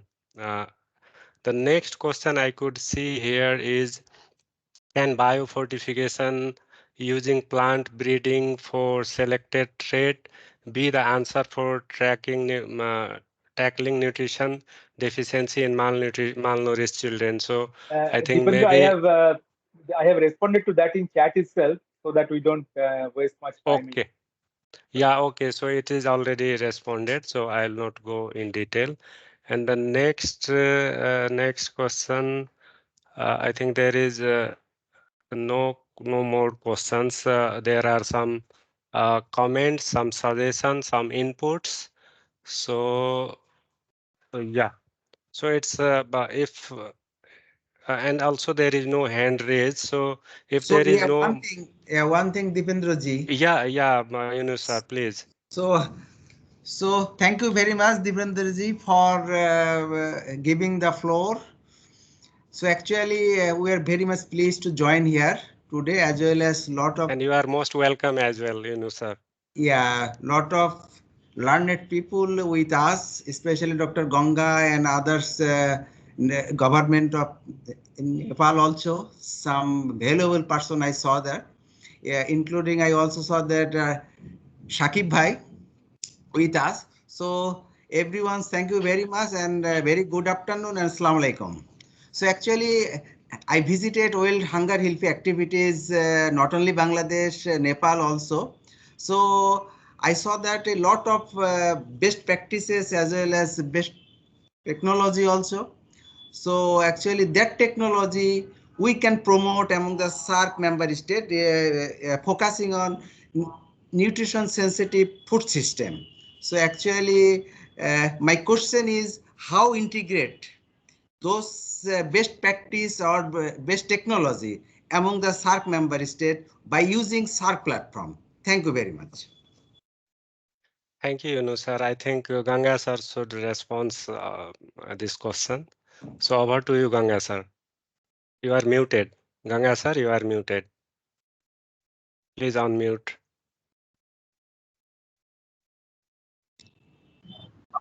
Okay, okay. No, still you are.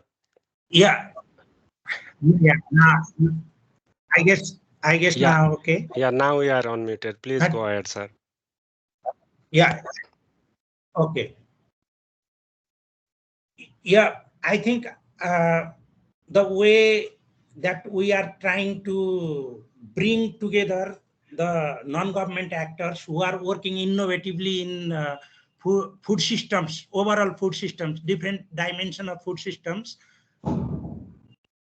we try to gather the information, we try to see the innovations of different actors, not only the government, but non-government actors also. And then we bring together in the platforms so that in a common platform, they can share their innovations to the government stakeholders. Our expectation is that they can share, they can hear, learn, and then gradually it will transfer towards the scaling up process. That is our expectation.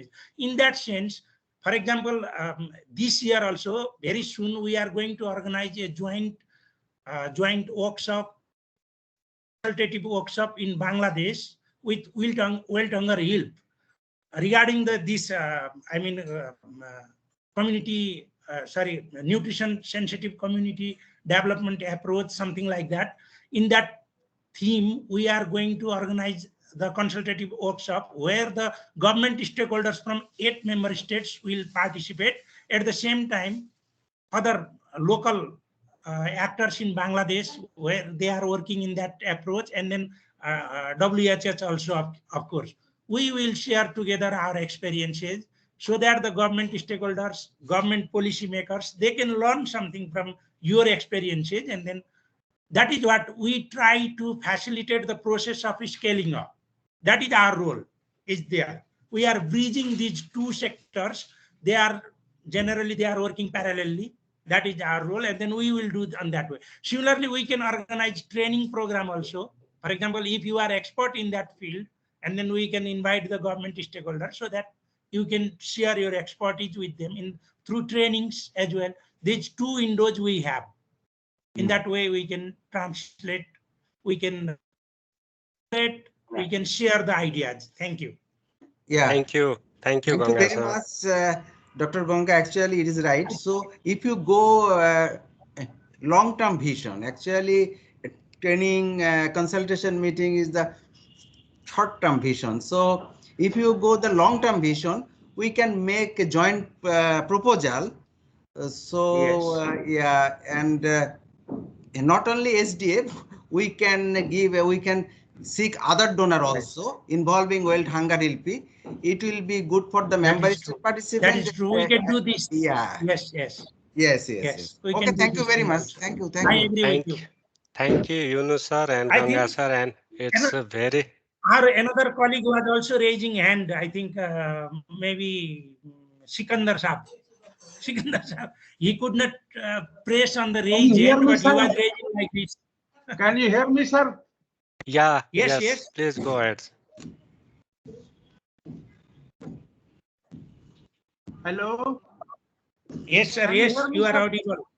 Thank you very Yes. much, sir, Dr. Ganga Sahab, Chaudhary Yes, Sahab, sir. all my respected colleagues. Regarding nutrition, just my suggestion already someone has already discussed about the biofortification of crops. I will suggest that this is the time we should introduce biofortified crops, whichever the common crop is being used, staple crop of any country, then we can decrease this nutrition issue in the area. For example, in Pakistan, we have developed 3 wheat varieties, which are we are producing on large scale. Zinc Gold 2016 was the first variety which has more zinc as compared to common wheat varieties. We got this seed from the help of CIMET. And similarly, we developed Akbar 19 and Nawab 21. In India, different varieties of sorghum, millet, and wheat have been developed, which are zinc biofortified. And in Bangladesh, about 7 rice varieties have been developed, which are zinc biofortified. Through this mechanism, poor people can get good nutrition automatically. At least they eat one chapati or rice every time, 2-3 times. If the varieties are of such kind, they can get automatically the requirement. In the world, about 2 billion people are zinc deficient and 2 billion people are iron deficient. This is the best way through which we can reduce this issue. This was my suggestion. Okay, so Salu, I I think think Sakib sir is best. Sakib sir is best to respond to this question, I guess. maybe I would request Sakib sir to address this in his closing, means last remarks, because we are also in the time pressure. Yeah, So, definitely. Sakib sir, please Roger. keep this in your note, and you should also include this to address in at last. So I think, yeah, it Yes, yes. sorry to interrupt. Okay, so I think it was very crucial discussion from Yunus sir and Ganga sir to about the joint proposal in Southeast Asia with the WHS or with the other partners. So it's very crucial thing. And with this discussion, I would like to move ahead to our next panelist, Sivaranjan Paudel, who is from the National Planning Commission. And the National Planning Commission, actually, we all know it's the apex body of all the planning policy related to the nutrition and even to the other issue, but mostly since Sivaranjan sir is looking after the nutrition, multi-sector nutrition plan, so I think it would be very crucial discussion, and also we could get some insight and guidance from Sivaranjan sir to how we can move ahead. So I think it may be very good discussion, and I would request all the participants, because since we are running behind the time, so I would request all the participants to be a bit cooperate with us for a few minutes, so that we could have very good learning and understanding from the discussions. So with this note, Sivaranjan sir, I have few questions to you as well. So I have basically 3 questions, and it may be very means how you can say, means very guiding questions or guiding answer from you is very crucial for us. So one question, the first is like how multi-sectoral nutrition plan third, basically MSNP third, can be mainstreamed into 3 tiers of government with the timely reimbursement of budget to the local government, because we have somehow the budget issue not in the time from the local municipality. So maybe you can address this one. And the next question is, how are the priorities? What are the priorities of MSNP third, and how it contribute to achieving nutrition friendly local government? And the next one is, we would also want to understand how the approach of the government has evolved from MSNP second to MSNP third to address the malnutrition in better way. So this is three questions to you, sir. Uh, Over to you. Thank you. Thank you, Dipendraji. Am I being audible? Yeah, yes, sir. Please. Thank you. Thank you for your facilitation, moderation.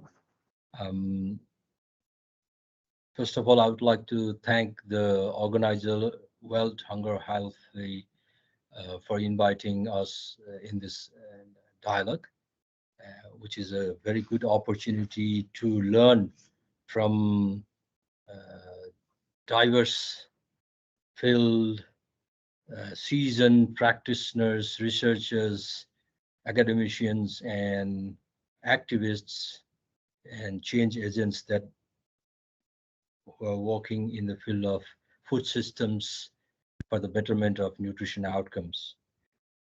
With that, I mean, I have been posed with three queries, and I think the budgetary part, I would put it in the end, which is just a small part for the mainstreaming of these policies and plans. First of all, I would highlight on how this multi-sector nutrition plan third phase will be mainstreamed into three tiers of the government. Um, a lot has already been discussed and come up from the distinguished panelists as well as from the keynote speaker that the food systems and thereby nutrition issue is not just issue of hand to mouth or basic needs. It's been an issue of human rights, and now we have to look into this issue from a right-based approach, and that has been uh, already been adopted by various global commitments in which the government of Nepal has been the part of, for example, food system summits and sustainable development goals and other global commitments, including that of World Health Assembly, that more specifically targets for the better nutrition outcome. So now to bring this issue in a political level, I mean, the government of Nepal has already been acknowledged by enshrining this into the constitution as a right to food and sovereignty. And similarly, different acts, regulations have been promulgated and implemented. So by that, at very top level, the politicization of this issue has been done within the constitution.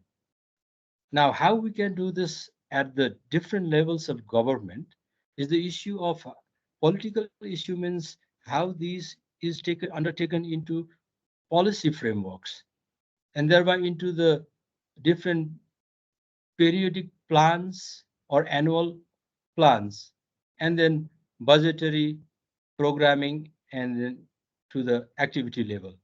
So with that consciousness, government of Nepal has come up with the MSNP third, which speaks about institutionalizing and capacitating the nutrition governance systems into the government structures of all three tiers of government, which means the stakeholders or the policymakers, political actors, those who are responsible for policy formulation, planning, and programming, and then managing budgets for its implementation and taking into the field and there and again monitoring and evaluation of all these programs and activities. So to this we have brought up a governance structure at all three tiers of government, which is nutrition steering committee and coordination committee at all three tiers. So, which looks after how the food systems issues, nutrition issues are integrated or internalized into the respective level government policies and programs. For this, they need to be capacitated in understanding the issue. They need to be capacitated to devise the right policies and programs, and then steer those policy and programs into actions. So for these, we have a capacity building interventions designed for local level governments as well as for provincial level governments, and then orientation for local level uh, representatives for their annual budgetary and planning process to mainstreaming these food systems and nutrition into their local plans. Similarly, we have also uh, spoken about how the CSOs or the non-governmental or non-state actors can be brought together or engaged in sensitizing or advocating this into the political actors of the respective levels. And also the CSOs and non-governmental actors, how they can mobilize their resources for the mainstreaming and implementation of these nutrition or the food systems issues into plans and programs. So there's a provision for establishment of nutrition and food security secretariat to support that steering committee and coordination committee, whereby there would be human resources deployed to help the steering and coordination committee in policy planning, budgetary, programming aspects. And we have also, as Professor Ganga sir highlighted, the importance of monitoring and evaluation. So we have also uh, interventions for the monitoring and evaluation. And for the monitoring and evaluation, we have thought of strengthening management information systems that could get the information from the community level, the interventions that are being carried out at the community level, then to the ward level, and so forth, from the local government to the provincial, and then provincial to the federal level government. So um, for the mainstreaming part, we have also intervention designed to reach out to the development partners, so as how more and more investments can be brought uh, for the betterment of the nutritional status of the people. So that's how we mainstream MSNP into three tiers of government. Regarding reimbursement of budget, it's not a big issue though, because the multi-sector nutrition program that is being coordinated and administered through Ministry of Fiscal Federal Affairs and General Administration has been carried out from the MSNP second part as well. So that is being sent as a conditional grant to the local governments. So, and it's in a process, it's like reimbursing the budgetary expenditure. So that's reimbursement of budget to the local government shouldn't be the issue in mainstreaming the MSNP. Now, regarding the key priorities, I'm seeing some messages on chats or from Yeah, there are mm, many questions actually to you, Ranjan sir. So I or think, you can go with the questions and then I yeah, will maybe that would be easy yeah, to address at the to same save our time. time. Yeah. Yeah. Yeah, so I am just going through the questions regarding the MSNP. There are many actually. Okay. Okay, so the first question is from Kalpana Bhatra. His concept of MSNP is very good, but weak in implementation, especially in coordination among different sectors, not only in local level, but also in federal level. Hope this will be improved in third phase. So this is one query. So I am just going through all the queries, sir, and then maybe it would be easy to respond you at Sure. the same time. And then the next one is all our interventions are designed technically. Political interventions are minimal. If we correct one point, politics, it's very easy to go through all other aspects, including coordination. So let's think about politicizing nutrition at local level, a priority area of action. So this is from, I think, yeah, Ganga Datta sir. This is was, and then Poonam Yadav, he has asked one that MSNP implementation at local level is a big challenge. Need to work more to strengthen nutrition steering committee at local level. Yeah, and this is also my questions, Shiva sir. I am agree with this. The strengthening of nutrition security steering committee at local level. And okay, so this is the response. And one is from Seema Luitel. Multi-sectoral nutrition plan is one of the flagship program of the government of Nepal. All nutrition related programs should align with this program. So thank you for urging all actors to create synergy and engage with sub-national government.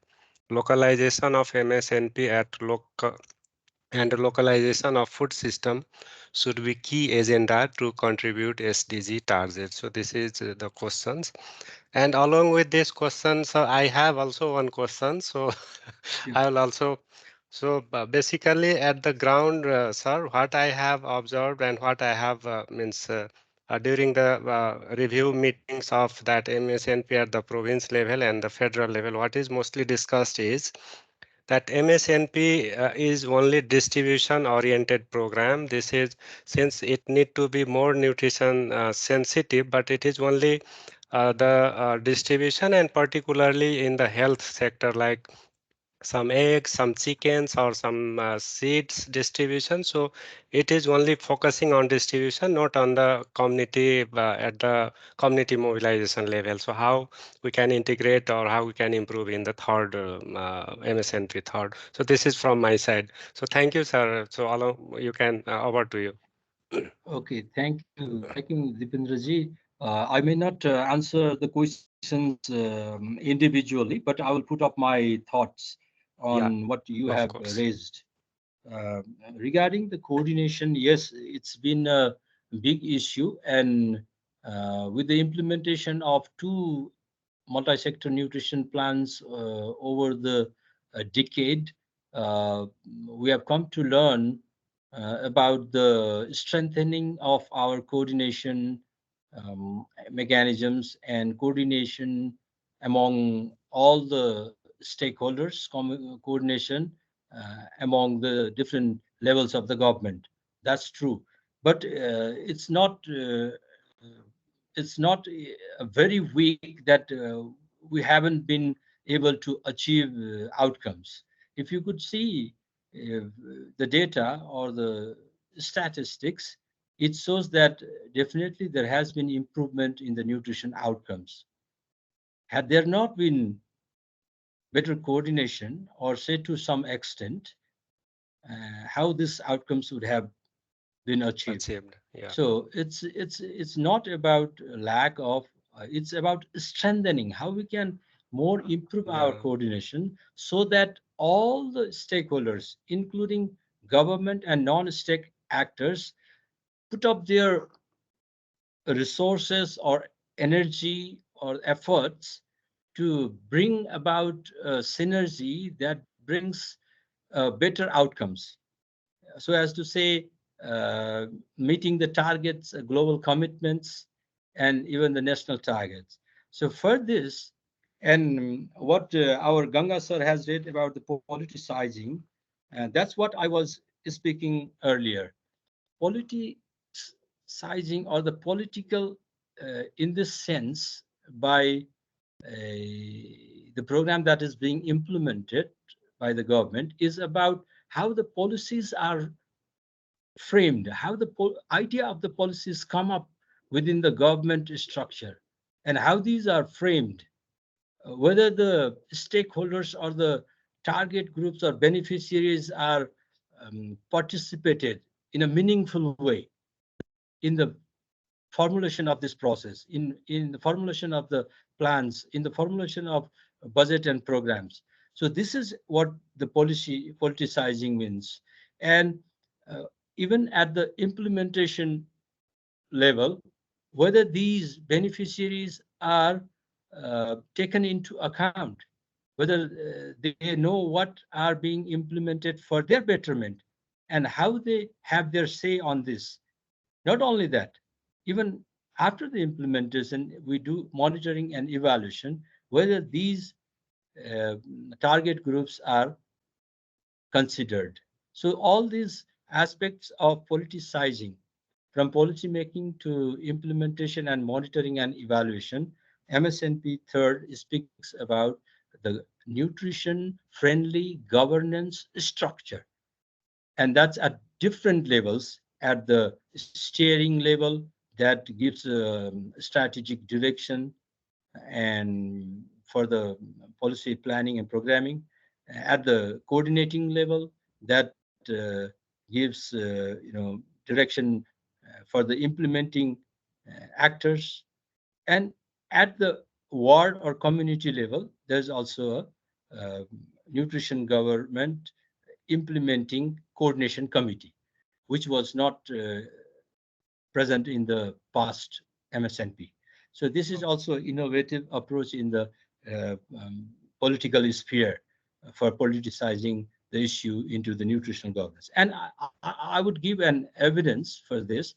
In the last fiscal year, almost 925 million Nepali rupees budget through special grant that is being transferred to the local governments were related with the nutrition related projects or the food systems related projects, which is being transferred as a fiscal uh, grant to the local or subnational governments.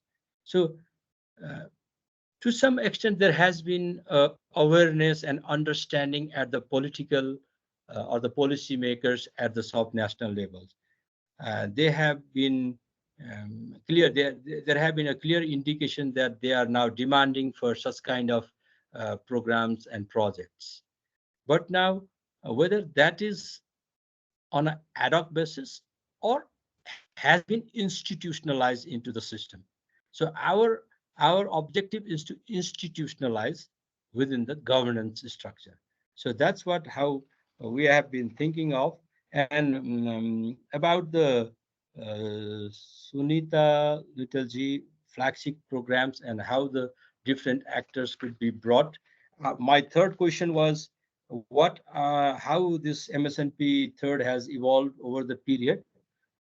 With the lessons learned from the MSNP2 and different global researchers and knowledge, we have taken off 5 different approaches in this MSNP.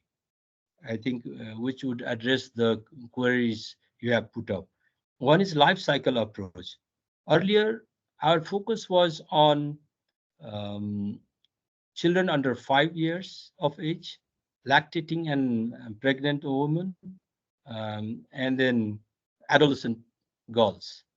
But now we have come up with a life cycle approach that at every point of time in our life cycle, we need good nutrition. So this life cycle approach has been undertaken. And this has been intertwined with the systems approach, which Anshuman Das ji was referring to. It's not about just the bits and pieces on the agricultural system, but so to say, production to plate, from the field, the harvest to the people that consume it. Maybe So, we can I'll certain conclude. definitely. Yeah. And Thank you, there is sir. also a Thank you. targeted and tailored approach, as Ganga sir was referring to. Rather than going into a universal approach, we might be missing some sections of communities that are more vulnerable to the food systems and nutrition.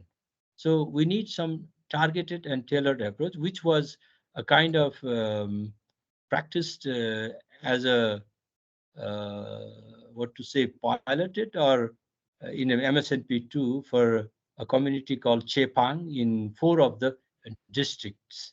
So with the lessons learned from that MSNP2, we have a target and tailored approach in MSNP3, and we have given a very much focus on social and behavioral change approach, as that was raised by our distinguished panelists as well. And one more thing, integrated and one door approach. And I would refer this in this forum. Is it's good to mention that one of the project that is proposed to be implemented in one of the districts in Lumbini province, Kapil Bastu, by WHH, and that was in 3 municipalities, Mayadevi, Yasodhara, and Suddhodan. They had this project related with the food systems and nutrition activities. So that project was discussed along with the Sakib ji and his team in National Planning Commission, so that we could avoid the duplication with other development partners working in the same area or the same sector. So this one door and integrated approach will maximize our, efficiency in resource mobilization and get the better, outcomes. The effectiveness of the programs can also be enhanced. So these are some of the, approaches that has been undertaken by the MSNP third, and there has been a very clear and specific cross linkages with the nutrition friendly local government that you have put in our question. There are almost 76 indicators related with the nutrition specific and nutrition sensitive sectors for a local government to be declared as a nutrition friendly. So those indicators, programs, interventions, approaches has been integrated or aligned also in this MSNP third. So which means nutrition friendly local government is also, given due regards or integrated or into this MSNP. So that's how this MSNP has evolved and being endorsed by the government of Nepal recently. And we are implementing and also planning to make it more effective in the days to come. Thank you. Thank you, Sivaranjan sir, for your highlight on the resource maximization, coordination, capacity building, and institutionalization of MSNP at all the 3 tiers. It was very insightful guidance to all of us.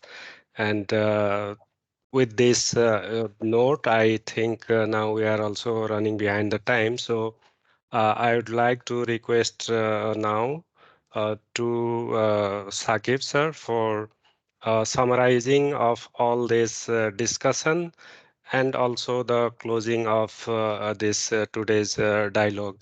And before closing, we'll have a group photo. So maybe we'll turn on camera at last, and then I'll take a screenshot. So over to you, Sakib sir. Thank you.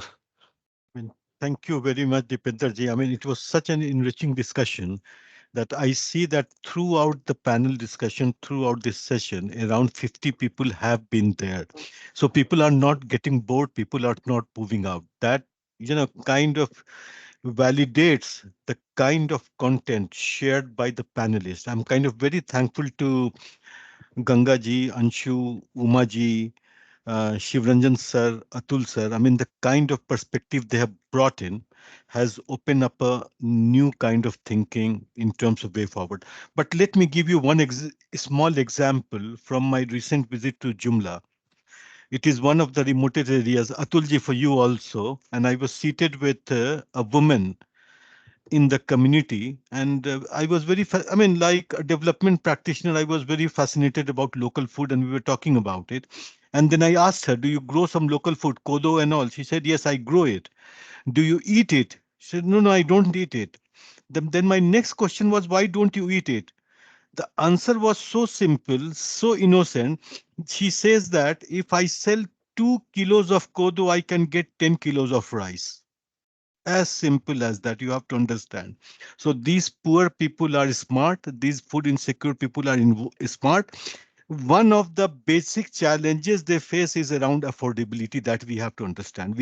However, we talk about local food production and all, they can produce, but again, I think there is a huge demand for these kind of food in Kathmandu itself.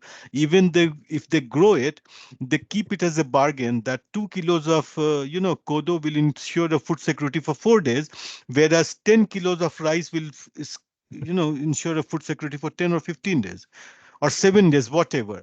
So these are some very smart decisions that the people are taking. We need to understand why these people are taking these kinds of decisions, and then we plan accordingly. Number one. Number two, I mean, it was a music to my ear, Shivranjan sir, when you said that it coming from a government official, a senior level government official, that the government is totally committed to right to food and food sovereignty. It's not just commitment. These commitments, I'm sure you understand, comes with other kinds of commitments also, which is a resource. And I was reading it somewhere, Shivranjan sir, correct me if I'm wrong, because I know that you are a very learned person, sir, that in order to fulfill the right to food and food sovereignty commitment, you need at least $1 billion per year, which is 2.5% of your GDP. The larger question will be, how do you get the money? There are some sources I see is that how do you look at your current financing system for food and agriculture? Are we putting in the right direction, or do we need to put the money somewhere else to ensure that food security, food systems is looked at from food security perspective, not from an industrial perspective, sir.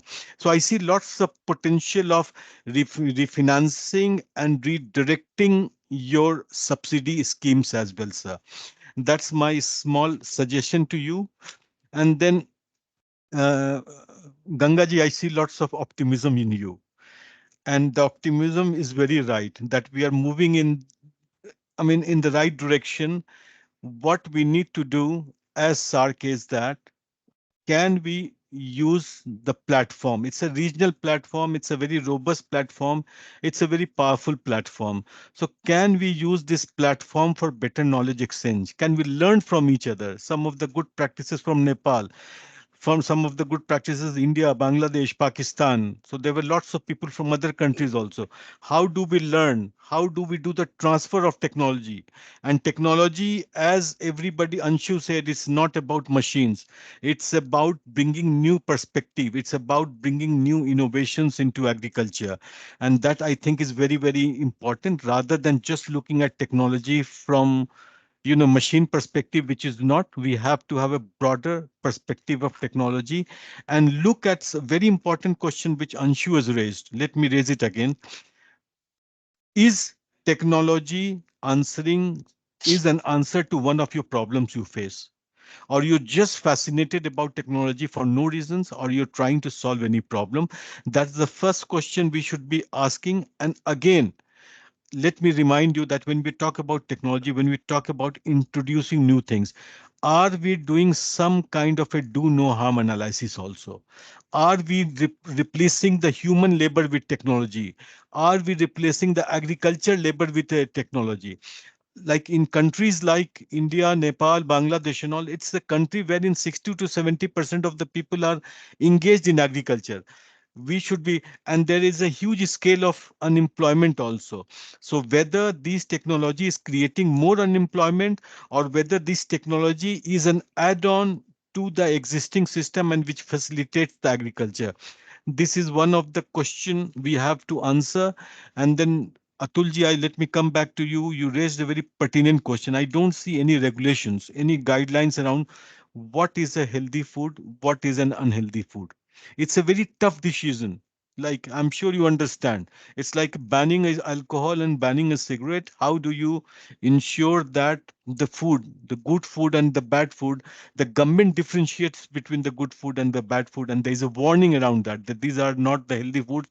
Even pizza and pastas. I mean, I think the kind of clout these multinationals have, it will be very challenging. But again, this is one of the way forward, wherein we try to ensure that we promote the good food, the healthy food, and we don't promote, or we kind of discourage the food which is unhealthy, which is not good for the environment. I think, I mean, the role of private sector again is very important, especially I remember one example from Bangladesh. There was a huge disaster. The entire value chain was destroyed. We were struggling to provide the relief to the community, and we saw Coca-Cola was already there, and they were already settling the Coca-Colas over there. So we have to bank on the strength of the private sectors, especially their value chains, to reach the unreached. We have to look at what value add the private sector brings, rather than saying that private sector is good, private sector is bad. We have to look at what a value add that private sector provides. That's it from my side. Thank you very much, and thanks everybody for joining. And I'm sure, Dipinder and our team are planning for future events also, and we look forward to your kind participation. Thank you very much. Thanks again. Namaste. Thank you. Yes, so thank you, sir. And with the this thank you note, I'll just take one photo. So I request all of you to turn on your video so that I could capture you in the photo. So many of us has still not turned on. So I request again to turn on all the cameras whoever are in the meeting, so that still some cameras are off. Okay, so whoever don't want to show their face, then it's up to you. So okay, so with this uh, key summary of today's discussion, I want to close this discussion session. And since this is the series of discussion session we have started in Nutrition Smart Community Project, so maybe we'll come to you again with the different topic, and then we'll be discussing again. So it's our plan to have a series of discussion on right to food, food sovereignty, this food system, natural farming. So we'll be inviting you again and again. So thank you all of you. And with this, Thank you. I want to Namaste. close this meeting. Namaste. So thank you, all Yeah. of you. Thank you. Thank you. Namaste. Thank Namaste. you. Thank Thank you. you Thank for you very much. inviting. Thank It you. was Thank you, a everyone. great meeting over here. Yeah. Thank you. Thank you, Have a nice everyone. day, everyone. Thank you. Bye. Have a nice day.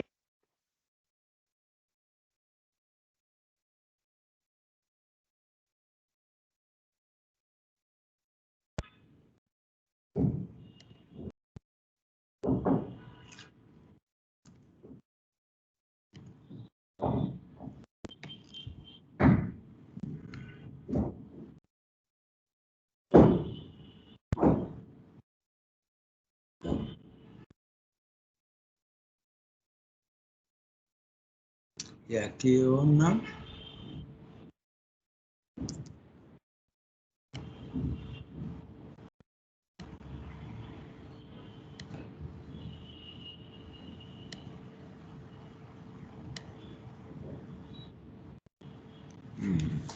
Zevin Thomas. Sonam Lemo.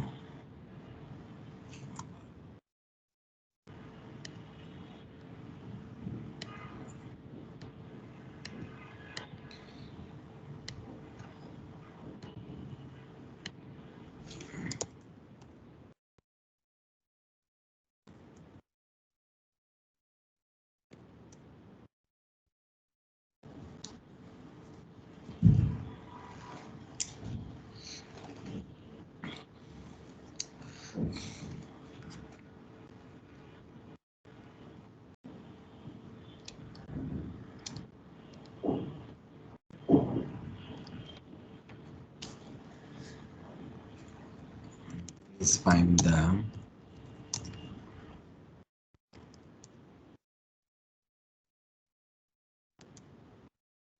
ordered mail.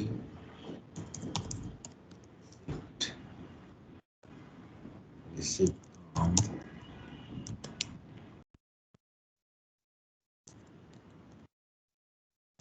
inlay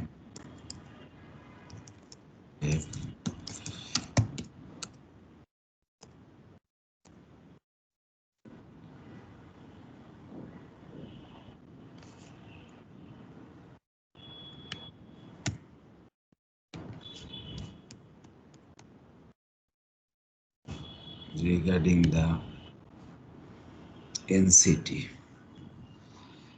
Forwarded mail receipt from MS Kinley SDF regarding the NCT.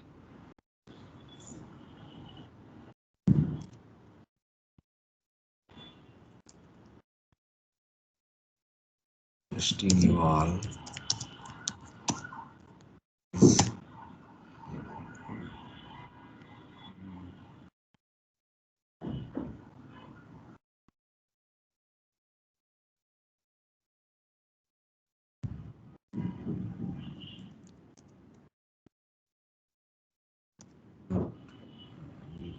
please do the needful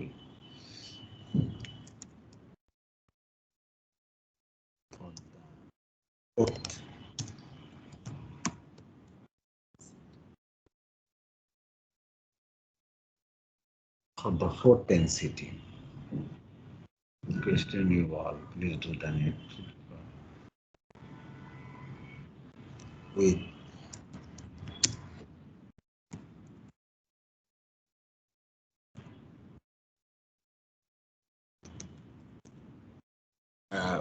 with the counterpart recommendation.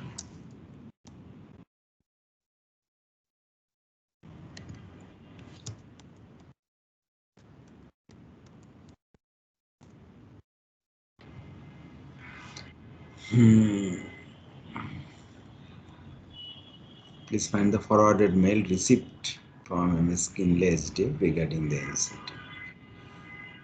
I'm requesting you, please do the needful for the fourth NCT with counterpart recommendation.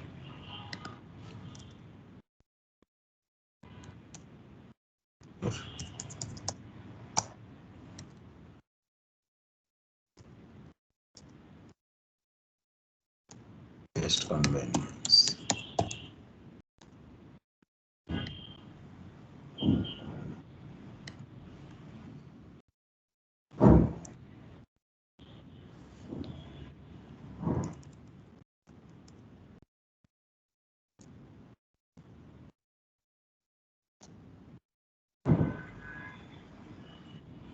To hearing a prompt.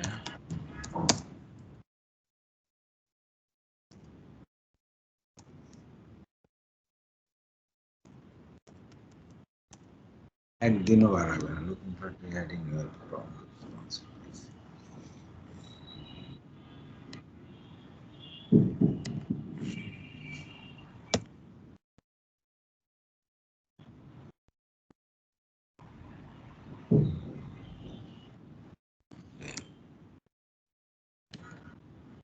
Or Kyoto, Kille, Aruta, Chele, Director Bangla.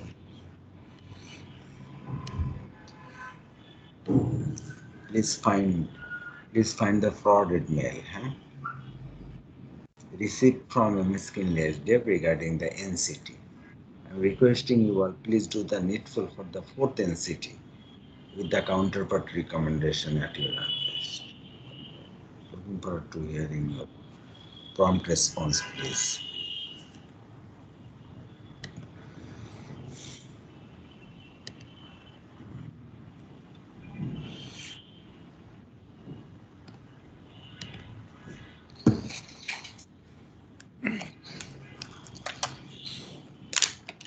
সবাই এটা দিচ্ছে সময় কই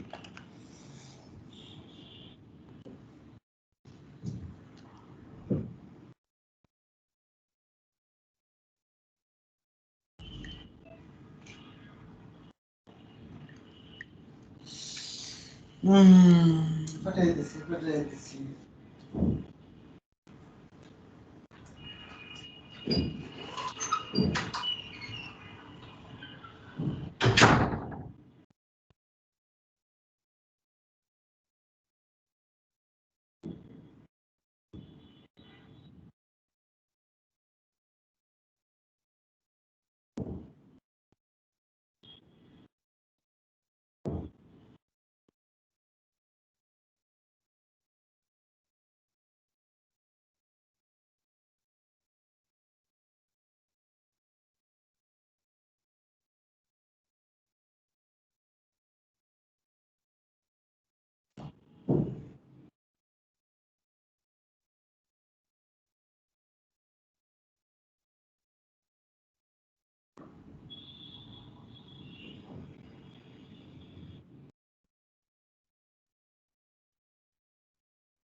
Then fourth, NCT,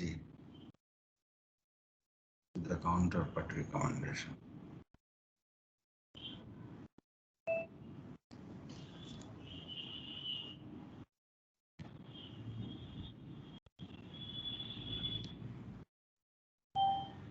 কি করবে, কিছু করার নেই তো।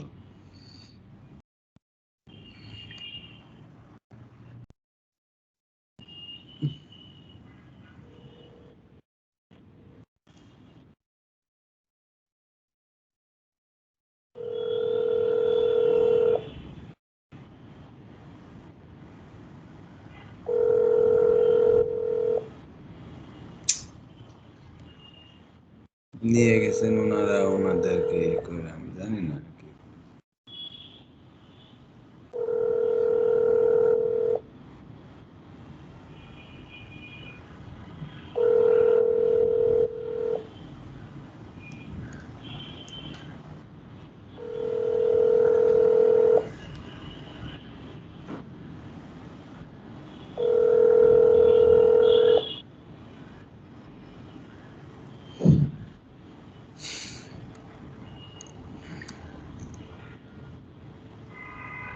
প্রোগ্রাম ঠিক আছে।